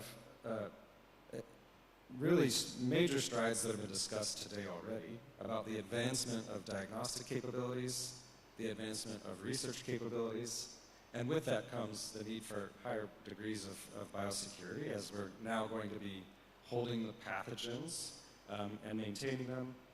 We also have the advancement of industrial agriculture, as you mentioned, the One Health considerations, and the impact of transmission from animals to humans, or even just transmission across species, can devastate economies. And then, just in the backdrop of all of that, we see the biological science technology has reached a point where bioengineering is quite accessible, and it no longer requires a highly sophisticated laboratory to engineer a pathogen as long as you have access to good information. So that's just the primer for you three esteemed panelists, and just based on your thoughts and your perspectives, what do you see as the most pressing biosecurity issues for East Africa today? Colonel Batata, we'll start with you. Thank you, Mr. Lo. And just to pick up from where you said there's a term we like using, knowledge for utility, where you have this knowledge, you've amassed this knowledge, but then, so we understand the statistics, we understand the threats, but then again, we never translate our knowledge to something that will be impactful to our own populations. So then, therefore, that will be one of the challenges whereby we have a lot of information out there, and we need now to transform it into utility. That's something that is homegrown, something that is useful to our own populations to respond, and not only within our own countries, but and beyond. Case in point, what Kenya Biovacs, if you allow me to just say this as part of its mandate, is the manufacturing and commercialization of biotherapeutics, biotherapeutics and diagnostics, and so therefore, including vaccines, of course. So, but therefore, as one of the speakers talked about, not being able to manufacture diagnostic kits. So then, this is where we are at this moment, that we are making this a reality, that this, we shall be able to do this, bring about at the field testing diagnostic kits that will help you in detection, early detection, and of course the subsequent response to that. And of course, the other one, of course, is and when you're talking about the biosecurity or bioterrorism effects of this, is the ideological element of it, whereby what we've seen non-state actors going to the social media, causing the well-known misinformation, malinformation, disinformation, that will affect efforts by governments, for example, in whether it's a campaign, an immunization campaign. We've had cases like where in 2016, Nigeria had small incidences where non-state actors would hinder vaccination campaigns taking place. And so then, therefore, then you have a pocket where vaccinations or polio or certain diseases have not been eradicated, and then they remain a threat towards the larger population. And of course, there is the operational ideology of it, or the operational element of it, whereby they attack, you have exposure to attacks to health institutions or to health workers that then again would derail efforts by governments. All in all, that if you look at it in the element of bioterrorism, it's not only spreading that, but it's also denial. When you deny access to vaccines, when you deny access to healthcare responses by non-state actors, then also you may want to expand your view of what bioterrorism or biosecurity looks like. Thank you.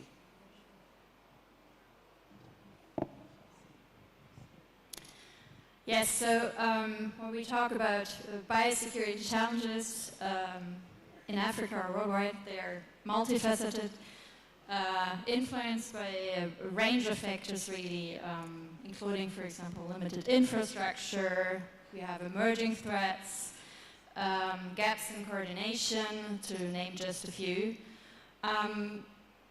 Let me maybe talk a little bit about a few of them where to connect to what I said before, basically thinking about, in the case that something happens, we need to be prepared. So what do we need to do to be prepared? So one is, for example, that we see limited biosecurity capacities, including biosafety, disease surveillance. So this is really an issue that should remain on our list of priorities. We can also talk about a lack of collaborative surveillance, so also the capacity to see and to identify when something has happened, and to close those gaps in collaborative surveillance, really to have real-time data for decision-making across sectors. Then we have the emergence of high-threat pathogens, so the increase of spread of new or new emerging pathogens, and a complex regional security environment, which contribute to really an ongoing higher threat level. And finally, I want to mention the awareness of the gaps in risk management, so a lack of awareness and implementation of risk management limits the effectiveness of prevention measures. So I think we're going to have quite a diverse set of answers to this question, just because it's expansive. If you talk about how to address those, I said I wanted to come back to a project that is called Health Security Partnership in Africa. Health Security Partnership in Africa is a project that aims to strengthen biosecurity in Africa by enhancing, for example, disease surveillance capabilities, focusing on, for instance, genomic surveillance, epidemic intelligence. And this project is a partnership between WHO, Africa CDC, various national governments, and the Robert Koch Institute. And I can point out to a few of the achievements of the first project phase as basically examples for how you could address biosecurity challenges. So first of all, the project has helped to build stronger disease surveillance capacities, focusing on integrating event-based surveillance, genomic surveillance I mentioned, and epidemic intelligence.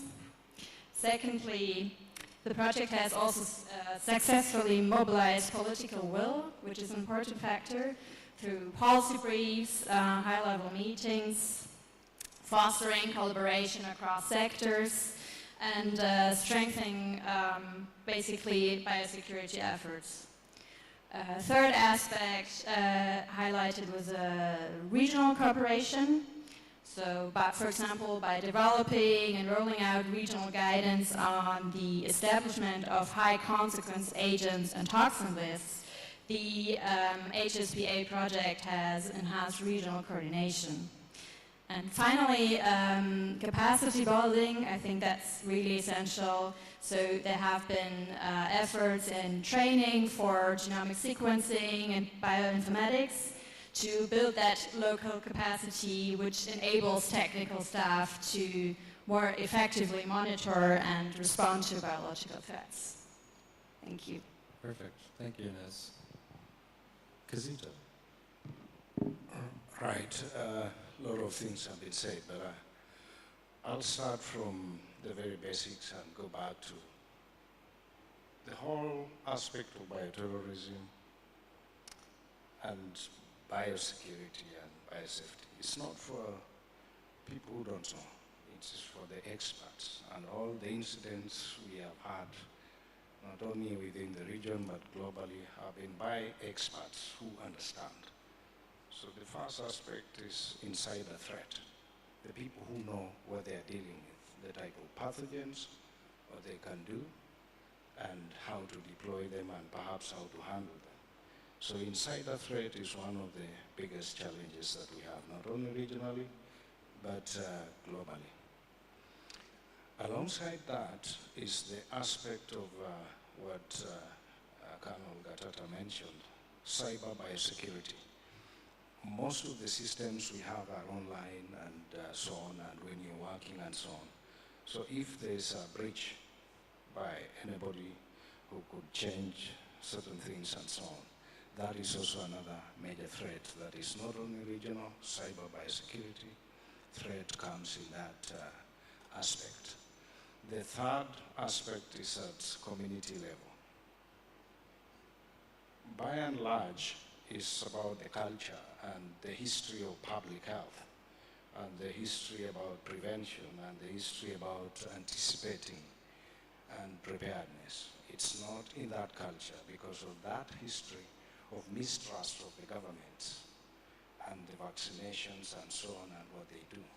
The community will always be suspicious. So there is that element within the communities that they are not too sure what the government is saying, what they're up to. If you're from a research background, you just want to collect blood and urine and go and sell it somewhere, or make something, or you're trying out something, they are not too sure. So that is a major, major aspect. The community culture, awareness, and historical mistrust of the intentions of the government and the other public health practitioners. That is a major area. The other aspect is, of course, our training curricula.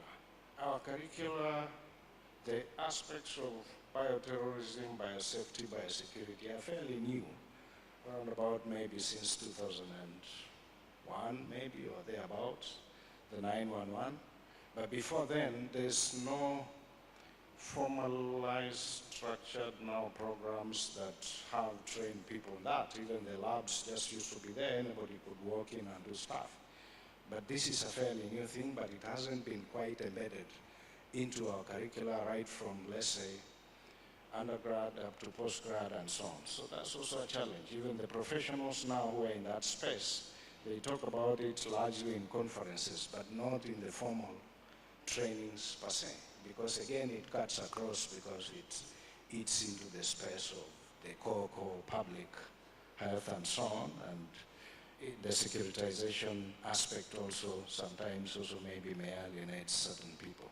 So that's also another aspect that is a major challenge, and we have to start rethinking our curricula and how to package or frame the aspects of biosafety and biosecurity not as a standalone. The fourth aspect, or I don't know, the fifth now, is the whole gamut of antimicrobial resistance. And it comes from the fragmented, weak health systems, weak health services, and also the shortage of personnel, counterfeit medicines, self-medication, weak regulatory spaces in terms of regulating the quality of products in the market and so on. So when you bring that all together, you find that it's a very rich kind of context within which you are likely to have this emerging and re-emerging infectious diseases because of that whole gamut of the AMR being perpetuated by the weak systems, the mistrust, the lack of access to care, because people can't access the proper care, so they might try to self-medicate, they might get over the counter, and so on and so forth. So it's a whole rich environment of this. The other bit is we are sitting here today as the first regional inaugural Global Health Security Summit. But there has been a lot of effort in this region, and I've had the privilege and opportunity to work within the East African community perhaps over the last 15 or so years. There's a lot of mistrust among ourselves as nations, even when we come together in those blocks. I recall very vividly efforts we were trying to have regionalized bulk procurement, some equivalents of the FDAs and so on, but it all boiled down to everybody. And my final point is a bit of a twister and an oxymoron. The prevalent maybe of kind of donor support creates a problem of fostering corruption. Let me call it what it is. Because when the donors come in and they say you can only buy this, you can't do this, and we are taking care of ARVs and HIV and TB and malaria, so the national government now allocates money, but it doesn't go to do that because someone else is taking care of that stuff. And so on and so forth, and it becomes a whole vicious cycle. So one of the things is to think, like now you can see when there is a pronouncement of an executive order somewhere, there are a lot of jitters, because yes, there's an allocation, but it has been masked by this overarching PEPFAR or whatever. That, for me, is also a contributing factor or a driving factor for things that can lead to this aspect of the conversation we're having. So it's a whole circus of things that are surrounded within the context of how we live that brings this whole aspect. But let me say the positive side from my institutional perspective and the other institutions we are collaborating with. There have been efforts working with partners where we have now biocontainment facilities specifically for management of samples. Initially, anybody would move around with samples and have them in their freezers in the labs, but now we have electronic kind of data logs for the pathogens that we have on board, so we are able to account and track each of the pathogens we have. We didn't have that before. We have dedicated now digital systems that are not online, and we try to put as much protective from cyber attacks and so on as much as possible. And we continuously are building a critical mass of scientists that are able to look at those aspects from the different angles. We have also enhanced our relationship, for example, with the military and the other discipline forces that initially we weren't working with, and also with the core academia because we are in research, and also as well as with industry. For example, in my institute, we have some manufacturing capabilities that also manufactures aspects of infection prevention like sanitizers and other stuff for cleaning surfaces and so on. So that's another aspect, but thank you. And I think this is a very rich conversation that we have to look at it in totality. Thank you so much. So I had identified a few themes, and your last comments there kind of pulled out, I think, an overarching aspect of what all three of you have been discussing, and in different ways that runs across the themes for me, which is independence. So all three of you identified the importance of detection or surveillance from different perspectives, right? The defense, government, research, and private sector perspectives. But you underscored, as you spoke about detection from those different lenses, the importance of independence in how that's brought forward, whether it's through manufacturing or capacity building or regulation. You also spoke about expanding the aperture of what we talk about when we say bioterrorism and biosecurity for the region, to make sure that as those are identified as priorities, we're addressing the needs and the gaps in the region. With that, you also flagged, to move in that direction, we need good training, right? To move in that independent local capacity, we have to have trained experts that are here as well. I also heard the theme of cooperation, right? That response and knowledge cannot exist in silos. And so the cooperation across sectors, across governments is crucial to an effective response. You also flagged the strength of health systems, which I think is a really crucial point, right? Many times when we talk about health emergencies and how we prepare for them, we think solely about response and response mechanisms. And we tend to overlook that response usually happens on the foundation of the health system, and many times the effectiveness of the response has been determined by what the existing health system has and doesn't have. So really, really great perspective. So we have just a few minutes left, I think 5 to 8 minutes left. And I wanted to open it up to the audience to see if any of you had questions. If no one delivers, I have a few more questions for our panelists. But if we could just open it up and see if there's any questions from the audience for our esteemed panelists representing their various perspectives.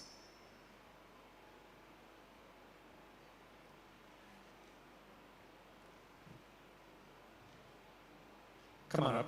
I'll hand you the mic.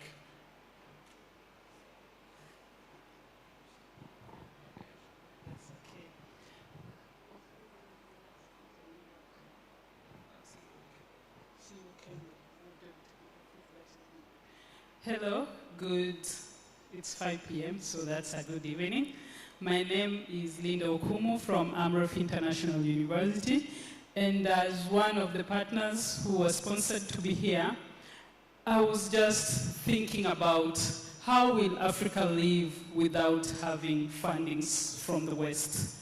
How will Africa stand on its own? And I have seen African CDC is part of this collaboration, and the 14 African states are here. So what steps are they doing in a scenario whereby we no longer have fundings from World Health Organizations, we no longer receive funding from Gavi, MasterCard, and all that? Are the governments prepared enough to be able to tackle our health crisis in our countries? And as the CEO for KEMRI had mentioned that we have corruption in a worst case scenario, let's use Kenya as an example. How will we be able to cope up in case everyone says we are pulling out and your government is here and should support its nations to be able to cater for their health needs in their country?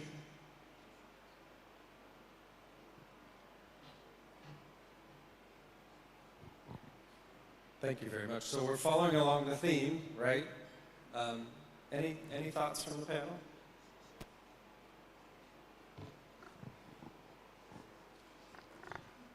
Well, thank you. Thank you for that thought, but maybe just mine would be probably not very holistic, but I would go for that which has been here, an earlier theme on PPP.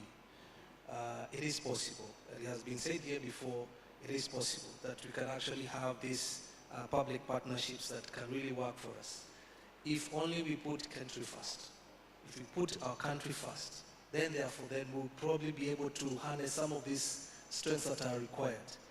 We, as a country, we have a lot of potential. Sometimes somebody say that, so I hope I'm correct, somebody said you don't need money to start a business, but you need money, or you need a business to have money.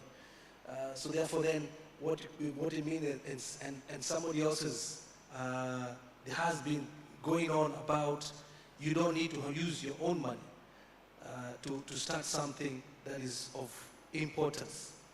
And of course, government priority with our lawmakers, that's critical.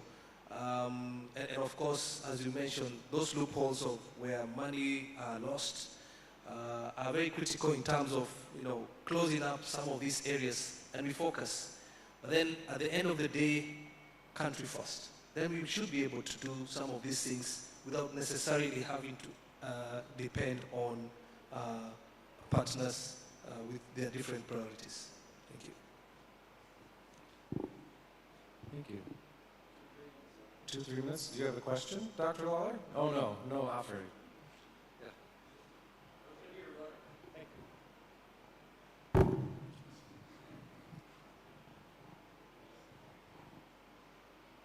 So thank you.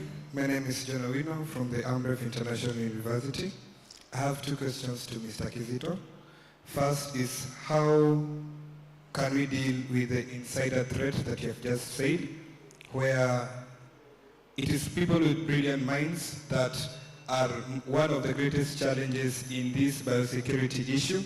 And second is concerning the community level. How can we bring back the community's trust to the government and also to medics once they give them advices? Because I'm a medic, I'm a physiotherapy student. So how will we do this? How will we convince our communities in a way that they will understand us and they will follow whatever we are telling them without that much questioning. Thank you. Thank you for your direct questions. I thought I would pass it on to Kama Gatata, but you caught me. The community, you and I, myself, I'm part of the community. I'm not out of the community, because sometimes we look at the community as something else and ourselves as something else. I'm part of the community, we are part of the community. It's a culture kind of thing that we have to start thinking in a patriotic way, thinking we own these problems and shifting from reactive mode to proactive mode, to think ahead, to think about ourselves and to have self-confidence, because that's another thing that we seem to really, anytime you have any little thing shaking, you want to start running off to look for someone else to support you. And that is a problem. We need to start having self-confidence. Kenya, or this region for that matter, has enough resources in terms of human, financial, and so on. The challenge is that allocation and that allocative efficiency and availability and ownership and holding ourselves to account. So we need to shift that mindset. Again, at community level, not to present ourselves as a government or as whatever sector as the panacea or as the answer. We are not, because that's the other problem, that we try to project ourselves as the answer. No. All these things, as we have said, like politics, they all start and end in the community. The epidemics, they start and end in the community. With ourselves, we, the health care providers in the community, we, together with our villages and so on, our animals, our environment, we are part of that. And it's a daily thing, just that we are sitting here. So that's one thing we have to think about. The aspect about corruption and so on is so multifaceted. And on and of itself, you could look at it as the one posing the greatest threat to everything, because it leads to conflict. Conflict leads to people movement, outbreaks, and all manner of things, or resources not going to the right places. And that is a whole monster that has got very many facets, and we have to really dig deep and see how best we can. No amount of laws or whatever are going to be able to stop this, so we have to figure out that really we have to stop. The question of overdependency is, again, I think, is in the mind. We are all in the mind. Sorry to give this example, but let me give it. In 2009, I visited Cuba with the then Minister for Health. Now he's the governor for Kisumu County, Professor Nyang'nyong'o. And we saw how much they are almost self-reliant. They have got universal health coverage, and they are able to produce quite a number of vaccines and a lot of the other therapeutics, and they had very interesting interventions in malaria, vector control, and so on. And they'd also dealt with HIV in a very uncharacteristic way, but somehow their percentages were in 0.0 something and so on. Why do I cite that as an example? But they are under sanctions. They are mostly domestic resources and so on. So sometimes I think when a human being is cornered, they remember they are supposed to survive, and they go to survival mode. But when you are used every time there is something here, you run off and USAID or CDC comes to give you something. That is the problem we have. In 2006, I was working with the Global AIDS Program with the CDC, and the then director, Dr. Kevin De Kock, one time posed a question to all of us as technical advisors. If PEPFAR stopped providing ARVs today to this country, what will you do tomorrow? What will the Minister for Health do tomorrow? That is the question I want us to have today here. Because probably this executive order is, for me, is a blessing in disguise. Perhaps it's as a silver lining. We need to wake up and think how to manage our own resources and not always misappropriating our resources and waiting for another person to mask what we have done. So that's the real elephant in the room, really, about all these threats we are talking about. We have resources, but we know we are going to, but then someone else is going to come and cover that space. We have to think about what we have, and that's the question. It stops today, we start crying, there are no condoms, there are no ARVs. Why is that? Okay. Yeah. Thank you so much, Kizito Lubano. I really appreciate those perspectives. And I think it's fitting in a conversation that is really focused on biosecurity and bioterrorism, that we've come all the way through. Frequently, these conversations focus on regulations. What regulations need to be put in place to better manage specimens and risk. But I think it's incredibly fitting that we are moving to close out our conversation focused on trust, knowing your community, and knowing your partners. So thank you for closing with that. We have one last question, and then we'll close out. Thank you. Thank you for giving me the chance. Francis Songana for Africa Public Health Foundation. Just quick ones. As the epidemics taught us to take a new approach of One Health, I think the bioterrorism and things alike are as tricky, as complex as AI. We need to get ourselves organized at the country level, in the region, and on the continent to bring up a good coordination. I think we need to reach that point. I think that is something that is missing. About the different comments which were made, and a good point made by the youngster there, about why we Africans were not funding our own programs. I think we are waking up. Good points were raised, but in next month, during the summit of the African Union Assembly, there will be a side event led by the heads of states themselves. And the question is, how are we going to fund Africa CDC? Will be a side event led by the heads of state, I think spearheaded by President Kagame, and the theme is how to fund Africa CDC. I think that's a very good thing to be commended, and then we need to follow up from there and make sure that the different institutions within the continent take this message from President Kagame and the other heads of state and move forward. There is one thing, it was retained in my mind when President Obama took office, the first term, when he was talking about Africa, because he has got his roots here. And it says one thing extremely important we tend to forget. He said, Kenya, it was much better and richer with more resources than South Korea. And today, the whole thing has been reversed. So I think it's something to reflect upon what went wrong, what we should not have been doing that led us to fall well behind South Korea. I think this is a very important message. I think in line with other comments which were made, that we need to take matters to our own hands. Thank you. Thank you so much for those comments. So we're going to close out, and maybe one acknowledgement from your comments, and this is for the organizers and those of you who traveled really far to be here to represent your respective countries.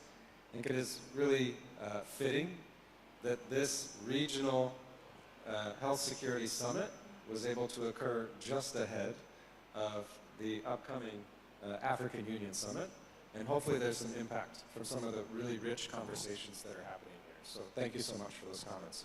All right, that closes out our session. Thank you so much to our great panelists. Let's give them a round of applause.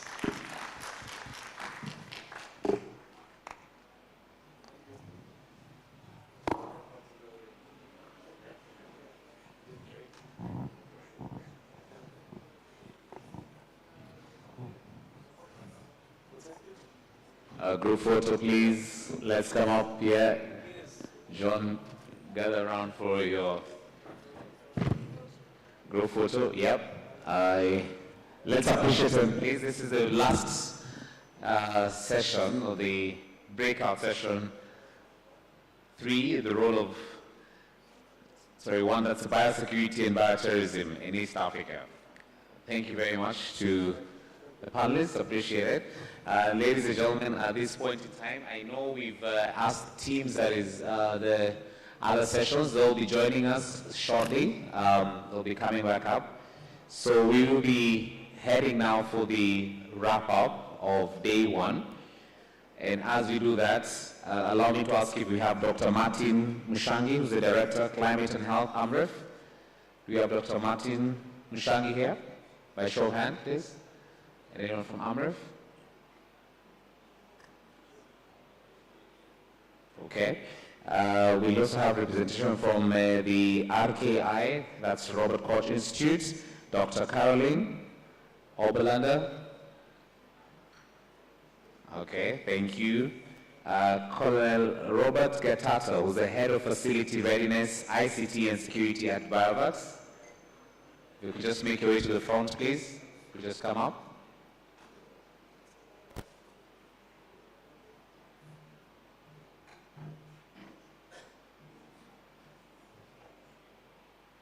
Kindly guys, if you're just joining us, please just try and make your way to the front. We still have empty seats front, yeah.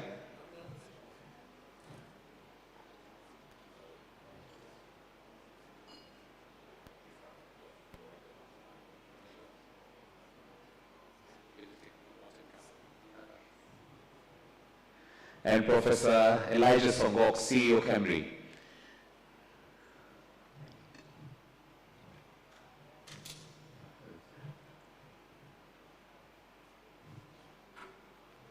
Dr. James Lowell is here, of course, from the University of Nebraska, so I'll just have them to organize themselves and then we can be able to start in just under 3 minutes.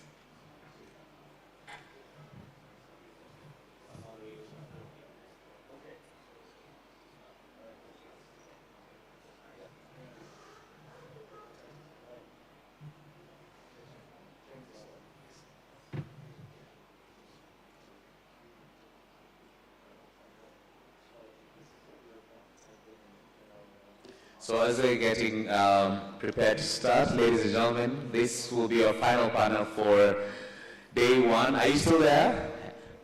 Hello, can you hear me? So please tell your neighbor thank you for making it this far, which is a good thing as well. Since morning, I know you've been sitting. We want to have you go out and see the exhibition stands. Make sure you also network and of course engage away. Just to give you a teaser of tomorrow's program, we'll be starting at exactly 8:30. We'll be having the presence of the 4th President of the Republic of Kenya, that's His Excellency Uhuru Kenyatta, who will be joining us. That will be the first session, so I know today we had a bit of a protocol run, but tomorrow we endeavor to start on time and keep to time. Just in case you missed out, please make sure you have who at this point doesn't have the program, even if it's a soft copy or a hard copy, by show of hands. If you don't have, okay. Could you please give me the QR code again? Just project the QR code.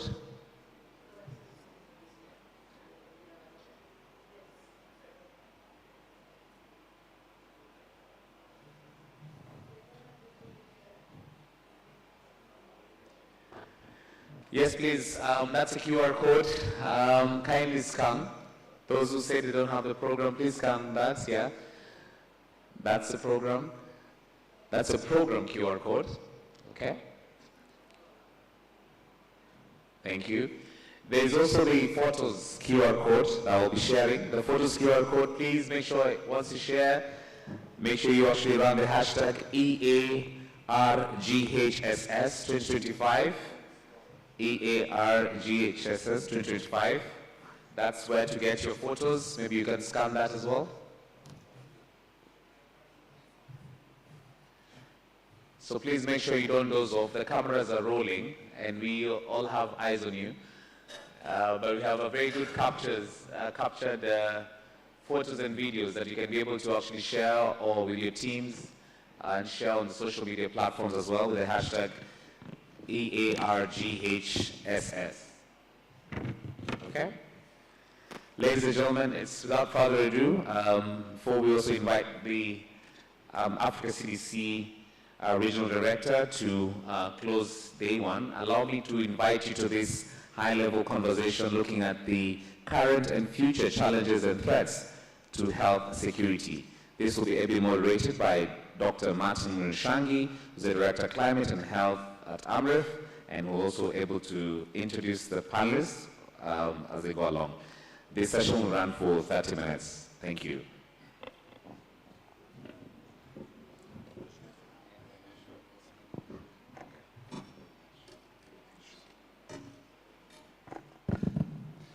Colleagues, good evening. Yeah, so my name is Dr. Martin Nshangi, the Director for Population Health and Environment at AMREF. It's a pleasure being here and moderating this session. With me, I have 4 panelists. I'll give them a chance to introduce themselves.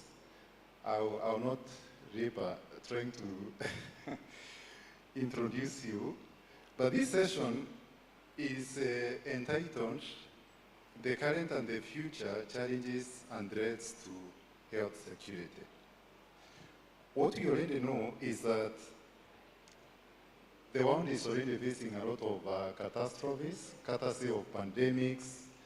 We are facing catastrophes, courtesy of differentiated social determinants of health, including climate change and many other challenges.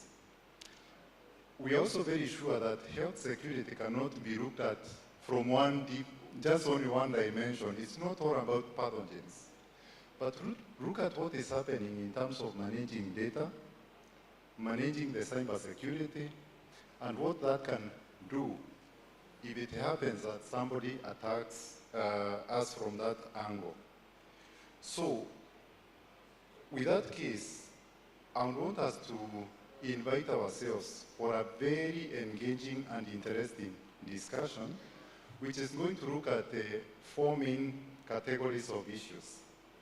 First of all, we are going to explore health securities from the dimensions of the infections themselves. The second portion, we are going to dive into the perspective of health securities from the cyber security perspective. The third element is that we are going to look at health security from the dimension of data, and the last piece will be around biosecurity issues. So, with me is Caroline. Caroline, just raise up your hand. Caroline works for Robert Koch Institute. I'll let you introduce yourself as you take the mic. I know you have 30 minutes. And then number 2, I have Colonel Robert Gatata. Thank you, Colonel. And then I have James with me. Just raise up your hand. And then lastly, Prof, I think you are representing Professor Songok, right? Just raise up your hand. I have you are? Dr. Kisito, yes. I have Professor Songok here. So I'll sit here. And so what we are going to do ingeniously for the purpose of saving time is that I'll hand over okay, I have microphones over there. Okay, good. So I'll begin the first question. And Caroline, when you take the microphone, please introduce yourself. Just give a very quick background about what you do at the RKI. Yeah, let me begin by first asking you to introduce yourself so that I don't confuse you with multiple things together. Okay, perfect. Hi everyone, I'm Carolina Oberländer. I am working for the Robert Koch Institute for the Center for International Health Protection.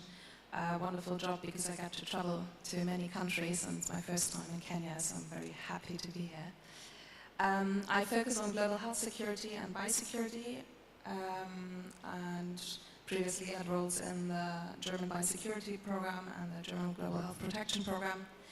And through my work at the Federal Foreign Office Germany, I found myself to be a co-chair of the working group, non-proliferation of the Signature Initiative to Mitigate Biological Threats in Africa, with the lovely nickname SIMBA, of the G7 Global Partnership. And well, SIMBA aims to reduce biothreats through aligned activities of the GP partner countries and African partner countries working towards the same goal. And now the plan is to establish a SIMBA secretariat located at the Robert Koch Institute with the generous support of Global Affairs Canada, which I'm to be building up and leading in the next few weeks, starting the next few weeks. Thank you, Caroline. So now that you have the mic, I will pose the first question to you. Now, how do you see the landscape of emerging infections evolving? What trends are you observing in the drivers of the outbreaks, and how can initiatives like the Signature Initiative that you're already working on help to mitigate biological threats in Africa? Well, I think the landscape of emerging infections in East Africa and Africa is shaped by multiple overlapping factors. So I think climate change is one of the most critical driving shifts in rainfall patterns and temperatures that create new breeding grounds for vector-borne diseases. And of course, urbanization is another major factor, with rapidly expanding cities, bringing human population into closer contact with wildlife. We all know what that means. And these challenges are then compounded by the region's role as a hub for trade and travel, which facilitates the rapid spread of outbreaks. I think to address the interconnected challenges, the Signature Initiative, short SIMBA, that was launched by the G7-led Global Partnership Against the Spread of Weapons and Materials of Mass Destruction, in collaboration with Africa CDC and other African partners. SIMBA's goal is to reduce biological threats, whether natural, accidental, or deliberate, by building sustainable capacities across 4 interconnected areas: biosafety and biosecurity, national frameworks, surveillance and epidemic intelligence, and non-proliferation. And I think where SIMBA becomes particularly relevant in this is how it directly addresses the drivers of outbreaks. So, for example, mitigating risks linked to climate change, SIMBA support for regional biosafety training programs and centers of excellence ensure that countries are better equipped to handle dangerous pathogens safely, even as changing climate creates new disease challenges.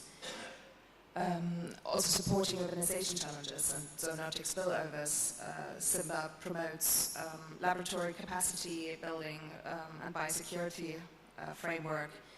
Its efforts to support the Africa CDC 5-year strategic plan on biosafety and biosecurity include developing policies that facilitate safer human-animal interaction while fostering regional collaboration.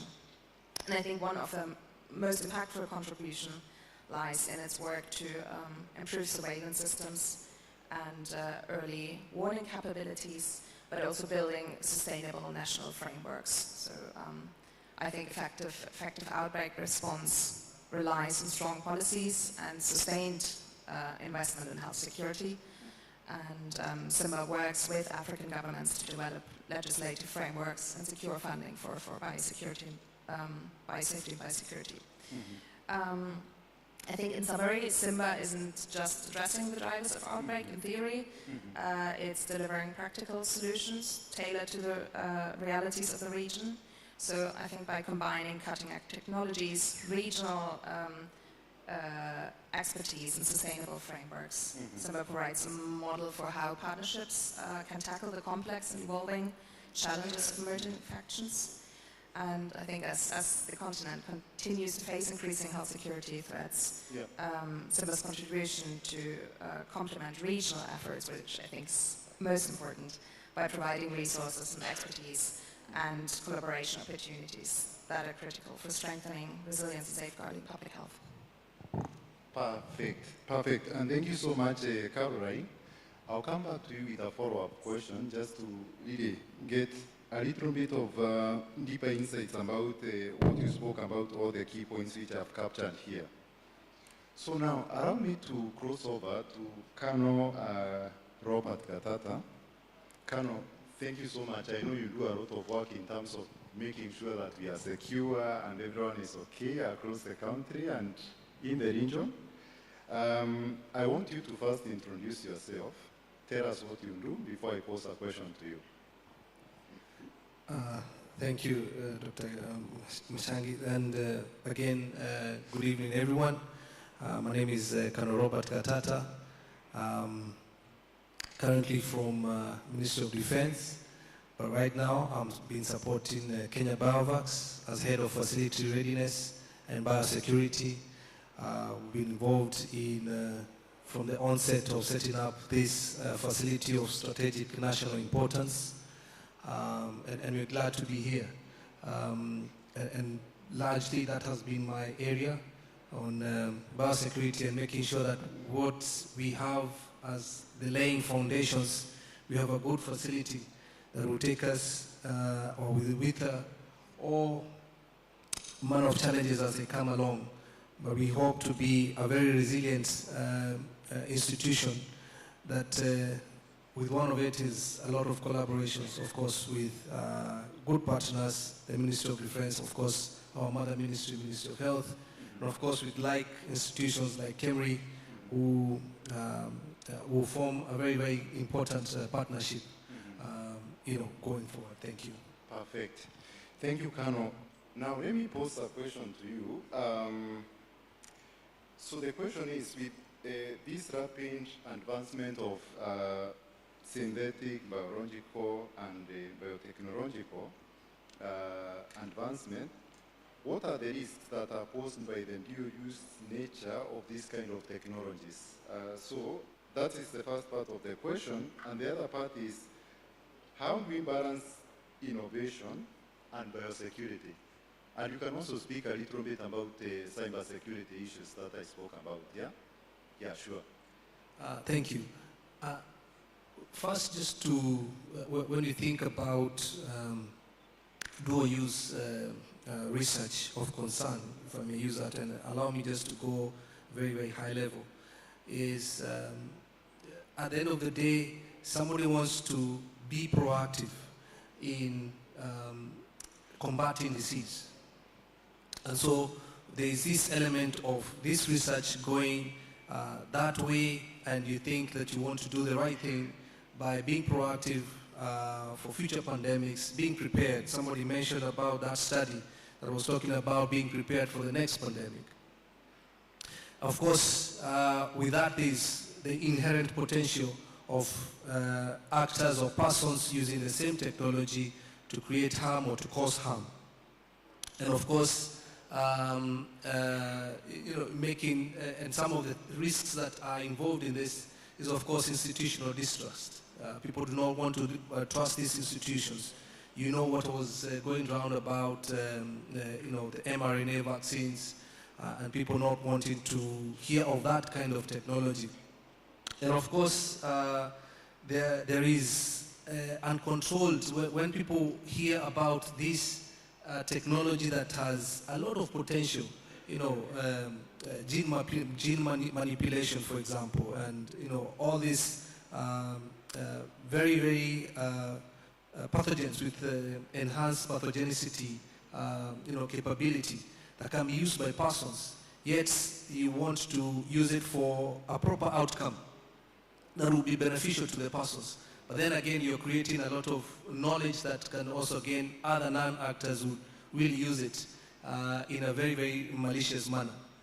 So therefore, allow me just to, again, look at it this way, in terms of the control or having this balance, is even as we do this research, synthetic biology, how about looking in the first instance, the upstream level of it? Should we do this kind of research? Is it necessary? Do we want it? What are the ethical issues that are concerned with this, so that right from the onset, because every research has to go through ethical clearance, then therefore are we able to comfortably and reliably and say that then let us allow this, should it be? So that's the element, that's the upstream element of it. Then you come to the midstream about in terms of how do we do it? What are the methodologies? Are there alternatives to conducting these experiments? Yet we want that outcome, but are there alternative methods of doing this that will not create a potential harm down the line? I see. And of course, the downstream element of it in this balance, of course, is what do we do with this knowledge? When you post successes in synthetic polio to persons right there, and people are reading your work and they can see all your methodologies, what are we saying exactly? So again, there is an element of control of how we publish our data or information so that we can be able to harness the best of these technologies without necessarily exposing our persons or allowing people to misuse our information. Very good. Thank you. Is there something that practically is happening in terms of data protection? Very practical example, Kano. I think the element of cyber biosecurity is coming up. First time that word was coming up, I think I had 2 years ago. We couldn't connect, but now it is a reality. Cyber biosecurity is happening where now IT or AI has to connect with the life sciences element of it. So therefore, this is happening. There's a lot of cyber awareness, protecting your intellectual property, your formulas, your researches, your outcomes. So this is happening, and we know there are initiatives, and I know even KEMRI has had 1 or 2 sessions on cyber biosecurity.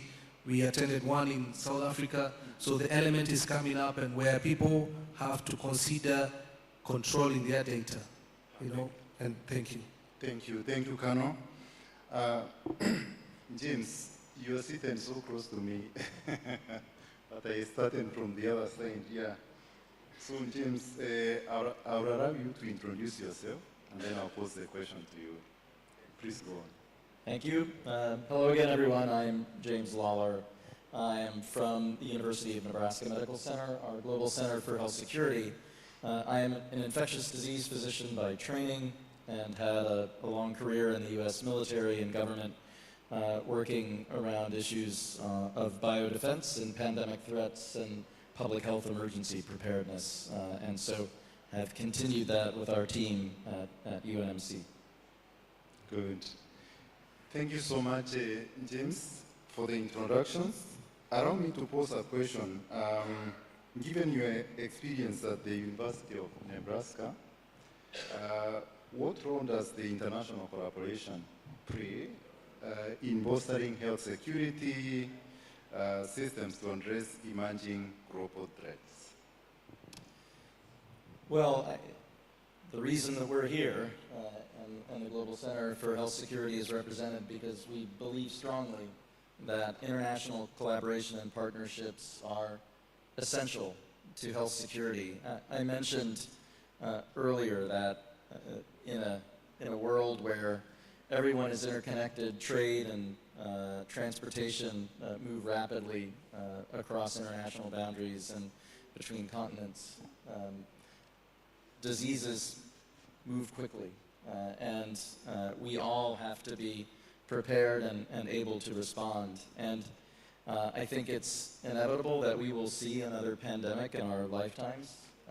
I think that an emerging pandemic could easily be more severe than the COVID pandemic that we have been recently experiencing.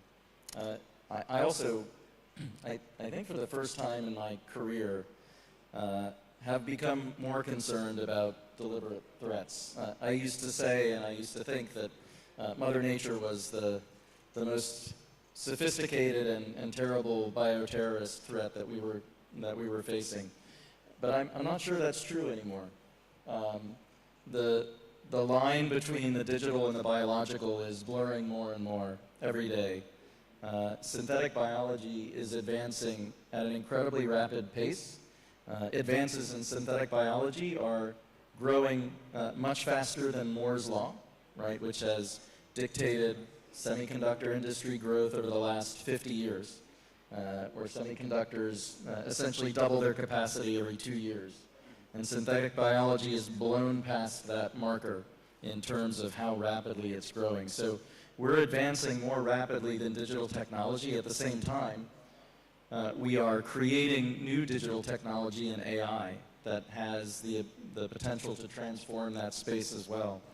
And those two things together, where more and more of biology is actually done in computers, right? When you're designing new genetic sequences, you're essentially doing it in your laptop. And then that's translated into a real living thing. Well, we are creating now that synergy between AI, which is an incredibly powerful technology, but in many ways is a technology that nobody fully understands and we cannot fully control. And we are combining that with new frontiers in biology that we don't understand and that nobody can really control. And when you put those two together, it creates an incredibly dangerous situation where, again, I am now worried that we have the ability, not necessarily intentionally, but by mistake, using these technologies together to create biological threats that are worse than anything we've ever seen in history. And that should really give us pause. There is critical action that needs to be taken now. And it's not, you can't close Pandora's box once it's opened, right? So we can't stop these technologies from advancing. But we need to invest more in figuring out how we control these technologies and how we get ahead of these technologies and anticipate where they're going so that we can prepare health systems to counter these new threats. Thank you. Thank you so much, James. And I know we are time constrained.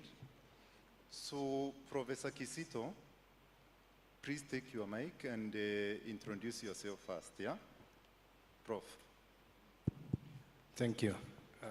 My name is Kizito Lubano. I'm sitting in for my Director General, Professor Songok.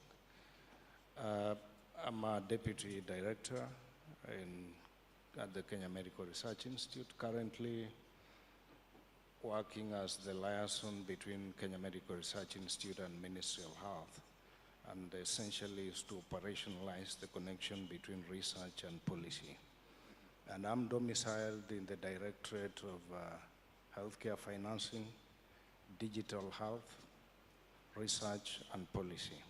And that has implications, I think, directly on the subject matter we are discussing today, particularly aspects of data and how to make better use of that data. So I hope to share whatever experiences. Thank you. Thank you, Prof. It's a pleasure having you here. And I will request you to respond to this question. You are a public health leader in Kenya and, of course, the region globally. You have been so much involved in multiple initiatives, in research and all that.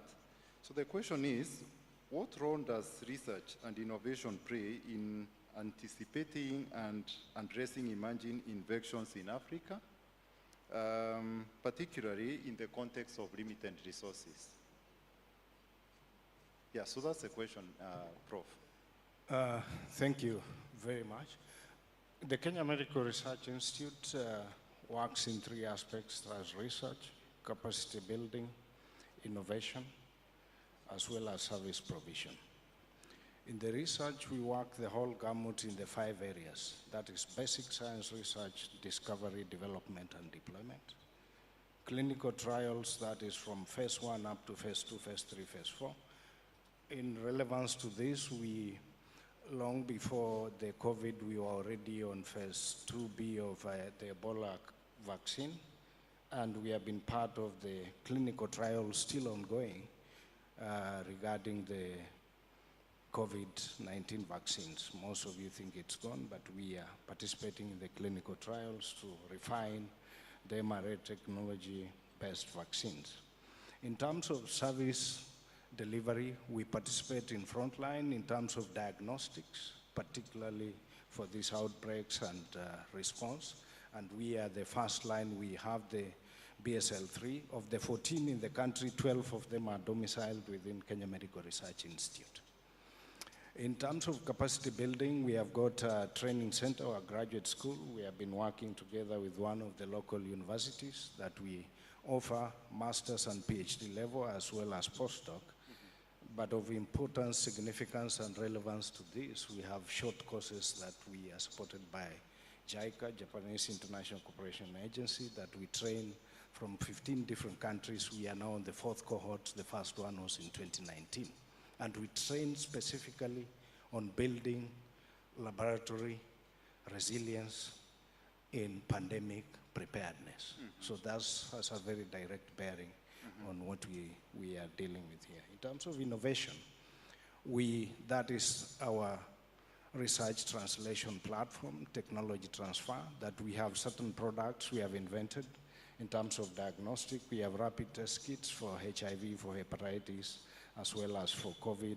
We also have developed products during COVID, the viral transport medias and other primers for diagnostics. And we are also in the space of therapeutics that we are trying out to lay out a library for potential candidate vaccines in terms of these outbreaks. We do also have our flagship products, sanitizers, ChemRab, and TBcide that are used for infection prevention across within the hospitals in the region.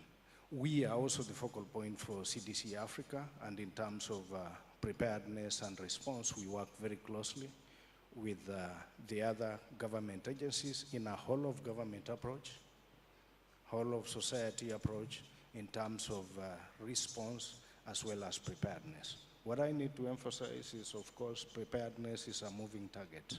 There's no single time you'll say the same. And also we try to understand our curriculum, and in that aspect we look at operational aspects of health education curricula within the country, whether it's responsive, necessary within our context. I see. Thank you. Thank you, Prof. No, I just want you to cover a small portion of the question. Of course, all of us operate in a resource-constrained environment.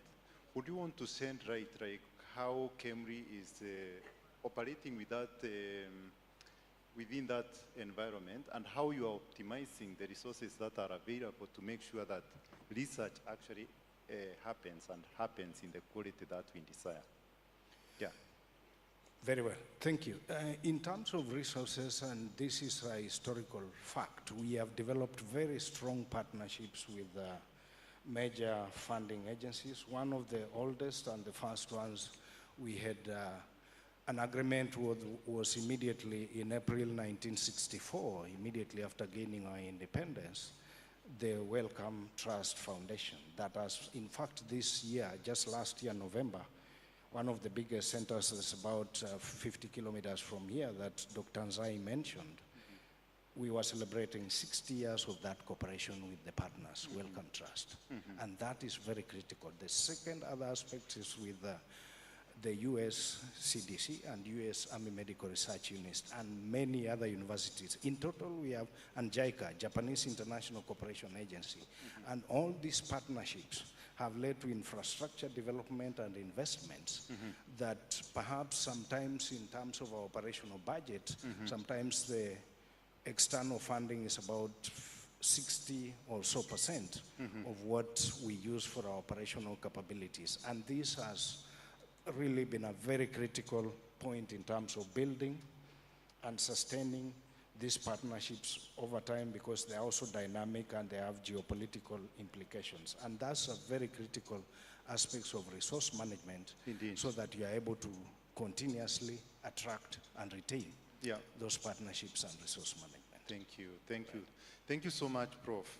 I know we are resource constrained, and at this point, I just want to give each and every one of you 1 minute just to give the parting shot. You know, I had a series of questions, and I know participants will have time to interact with this panel outside this room.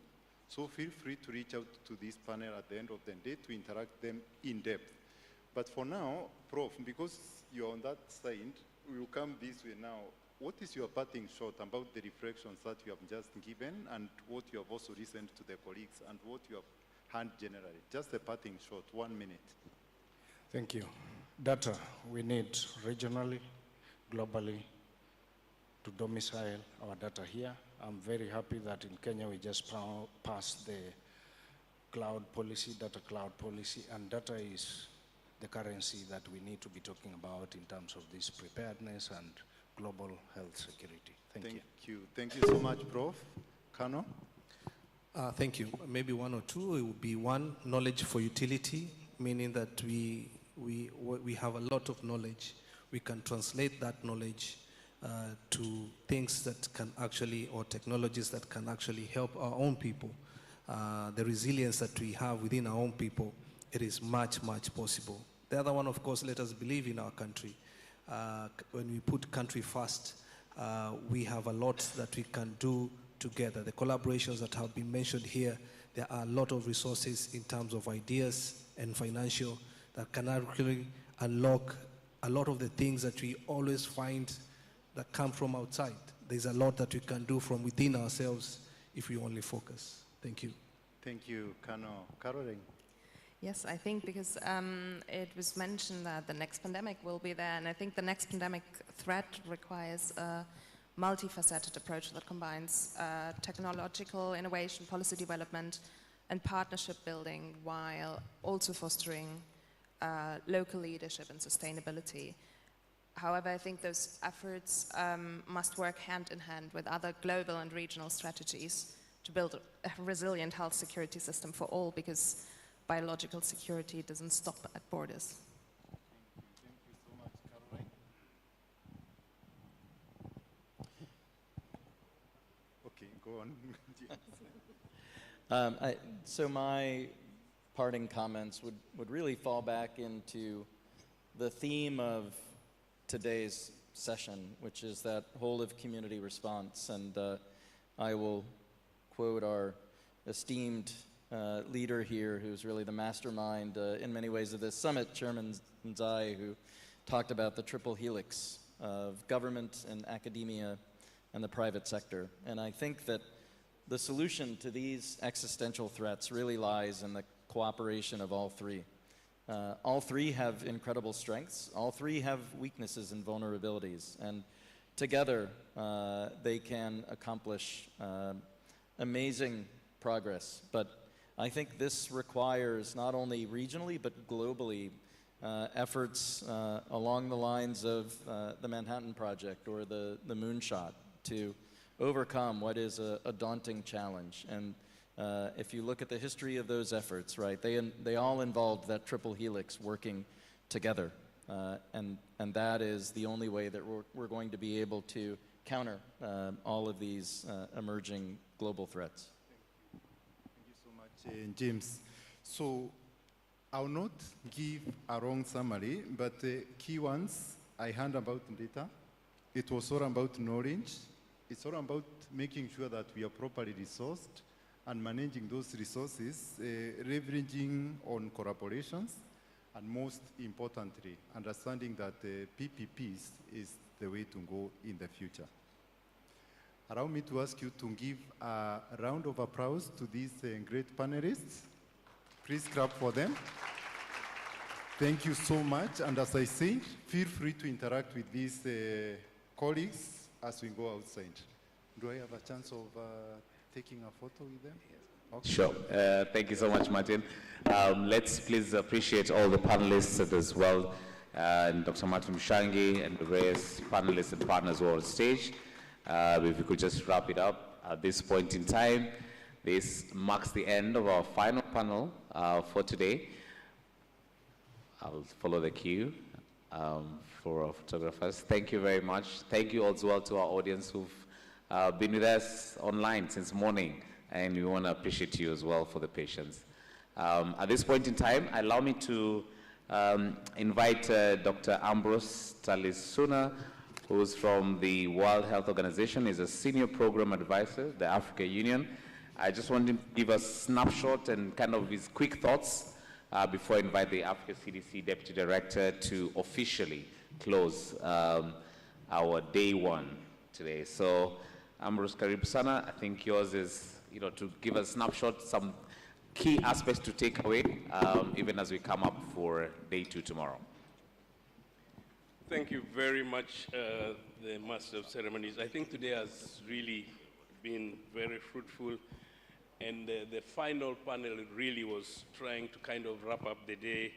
We all started with a very high-level opening ceremony with very nice speeches, and then we moved into some of the issues around the whole of community approach to health security, which has really ended in what this panel was really kind of wrapping up all the sessions that we almost had today, from the lessons learned during the COVID and previous outbreaks to issues around biosecurity, but also looking at the current challenges and future challenges to health security, including issues around climate change, urbanization, and inadequate capacities, for example, to respond. But that is also, the conference has also articulated that we are looking at human-made but also deliberate. And I think the final panel has been looking at issues of data and the importance of data, but also the risks of data in terms of issues that are coming up around AI and issues around cybersecurity. And I was in a session on the roles, really on what is the role of international collaboration. And this is the role of international collaboration, again, not only in health security, but also in research to support health security. The issues around north to south collaboration. The issues of keeping the youth involved. In one of the last sessions that we attended, really, youth are asking, how much are we getting involved in what we do? And I think we need to be thinking through, are we working with the youth as we move along? But the final session for me articulates, we've been preparing for human-made disasters and humanitarian crisis. But with AI, with all these new data issues and some of the synthetic biological issues that we are hearing, there's going to be a risk for cybersecurity, human-made disasters. Are our systems prepared to deliver that? And that is really the closing of today.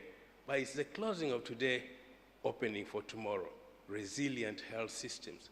We can't look at health security without linking them to resilient health systems. The human resources that we use to respond to health security are the same human resources that we use to deliver routine services. The same information that you use to track progress is the same information that we use to detect, to respond and monitor.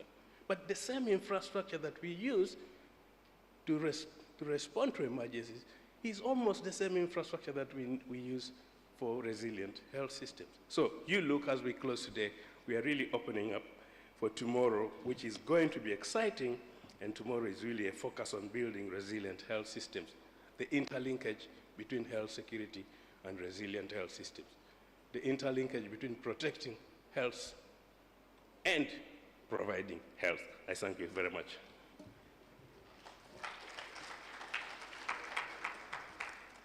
Thank you, Ambrose.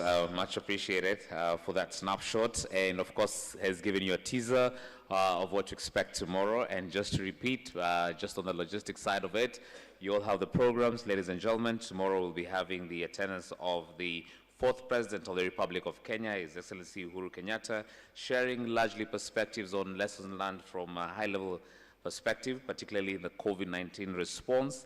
So due to that, we kindly urge you all to please be in the room by exactly 8:30.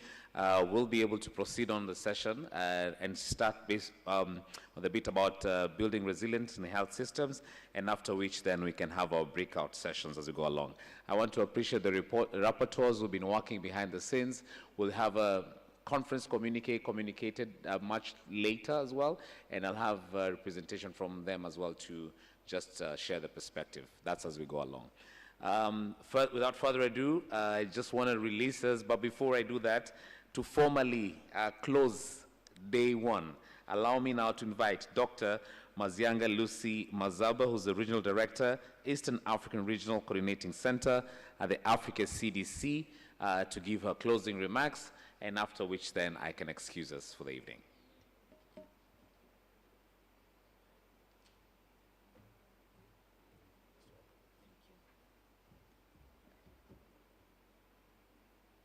Good afternoon, everyone.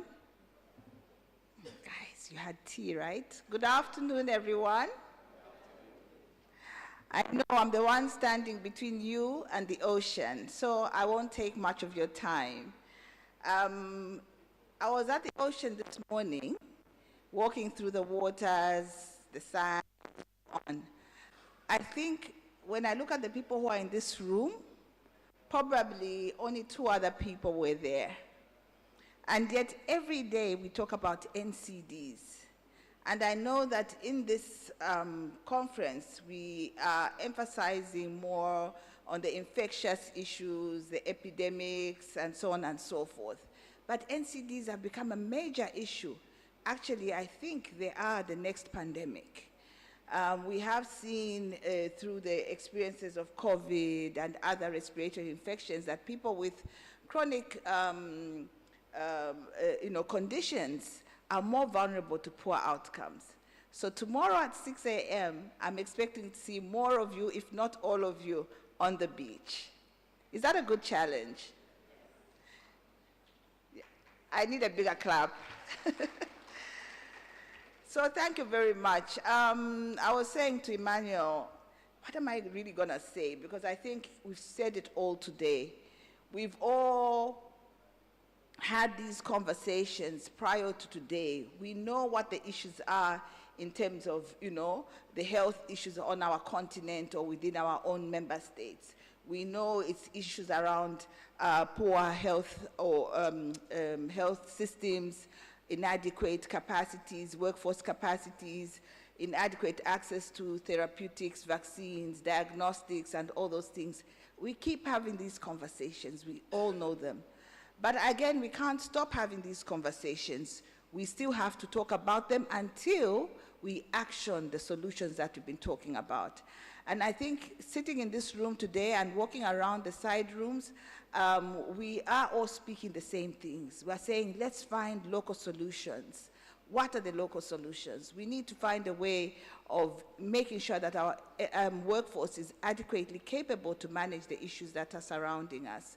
We need to make sure that we have innovative solutions that will help us deliver good health care and ensure that, we're able to timely respond to the public health emergencies that we continue to face day in, day out. So we know the solutions. And my hope is that by the end of the 3 days of this summit, the solutions we will rewrite, which we've written in other summits, this time we will not just be rewriting them. This time we're going to make commitments to the actions that we need to take coming from here. We are represented by at least more than 50% of the member states in the Eastern Africa region of the Africa CDC.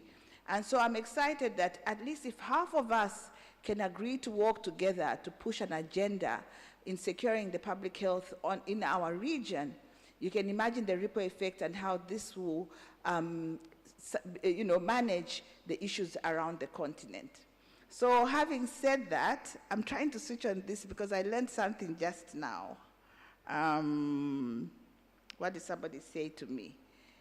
Jipende weka, is it?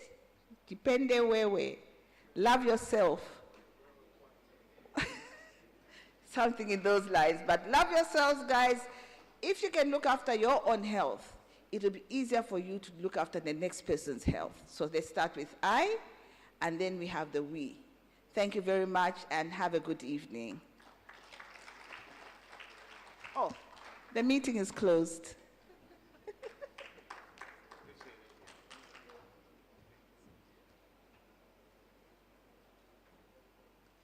See you tomorrow, 8:30 a.m. Good night.